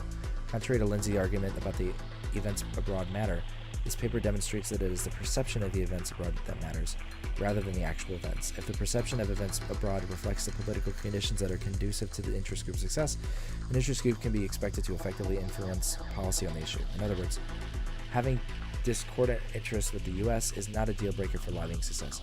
Lobbies with powerful propaganda arms can overcome this obstacle by obscuring any interest discrepancies that may exist between the homeland and those of powerful domestic players in the U.S., as well as shaping policymakers' conception of the homeland's value. Furthermore, ethnic diversity can be an asset to a foreign policy lobbying group, as it deflects alternative loyalty accusations especially when that ethnic diversity includes a substantial portion of the indigenous, not necessarily a historical sense of the word population. This enhances the reception of the lobby's cause as serving some aspect of the national interest and weakens the suspicion of a foreign source push towards U.S. involvement in the extraneous matter. There's also a widespread notion in extant literature groups that the Cold War presented a clear threat to the U.S. around which policy was formulated, which in turn weakened the influence of interest groups over foreign policy. The influence of interest groups increased substantially after the Cold War, when no threat to the national security can be cited. American politics is typically the politics of organized interests, but the presence of a coherent threat to national security is not always a hindering effect to special interest group success. It was during the Cold War that the Cuban lobby ascended to power, partially by portraying itself as an opponent of communism and the U.S.'s classic enemy during that period. Likewise, the Israeli lobby did not benefit much from the end of the Cold War, as Israel's utility in the war against Soviet influence eroded, and the significance of such issues as human rights found their way to prominence in the absence of Soviet threat. In fact, the Israel lobby benefited substantially from the new post-9/11 paradigm of the war on terror by portraying Israel as a leading opponent of global Islamic terrorism, America's new enemy and national security threat. Highlighting a lobby's real or imaginary opposition to something the general population finds itself hostile to can be an effective tactic in gaining public support. That is to say, the presence of a clear threat to American national security can sometimes be utilized to advance a foreign lobby's influence over policy. Another useful analytical tool in interest group studies in this recognition that foreign lobby coalitions are not constant. They fluctuate depending on a specific policy issue and a given lobby seeks to change, as the Israel lobby's case demonstrates. Rather than discussing the power of foreign or ethnic lobbies in influencing policy toward their homelands as a fixed value, it would be more accurate, though unquestionably more complex, to discuss varying levels of power of foreign lobbies regarding several policy areas toward their homelands. In sum, the impact of interest groups on U.S. foreign policy remains indeed a scarcely explored topic, and while the Israel lobby's case appears to be too unique to adequately serve as a model for other lobbies seeking to influence U.S. foreign policy, the study of it nevertheless provides us with useful insights to further our knowledge of the ways interest groups can influence American foreign policy.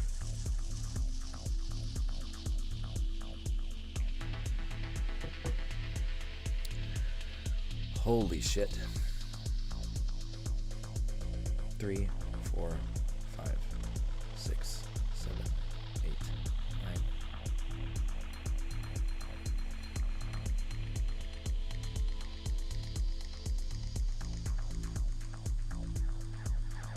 9. Well, chat.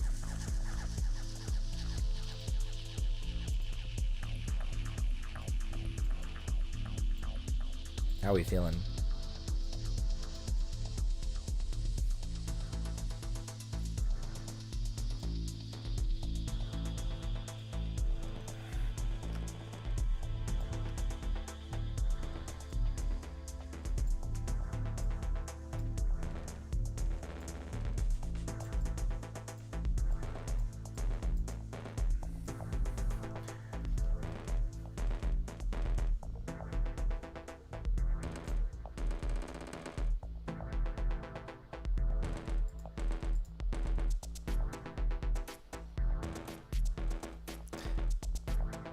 I think that's where we're going to end it. Thanks for all the subscriptions, guys. I'm sorry. Yeah, subscriptions. Stream has been healthy. Got 10 likes on it. Fuck yeah. We'll be back more to do some more reading, I think. I got to figure out a good way to upload this so it's available. But we'll see you guys next time. Bye.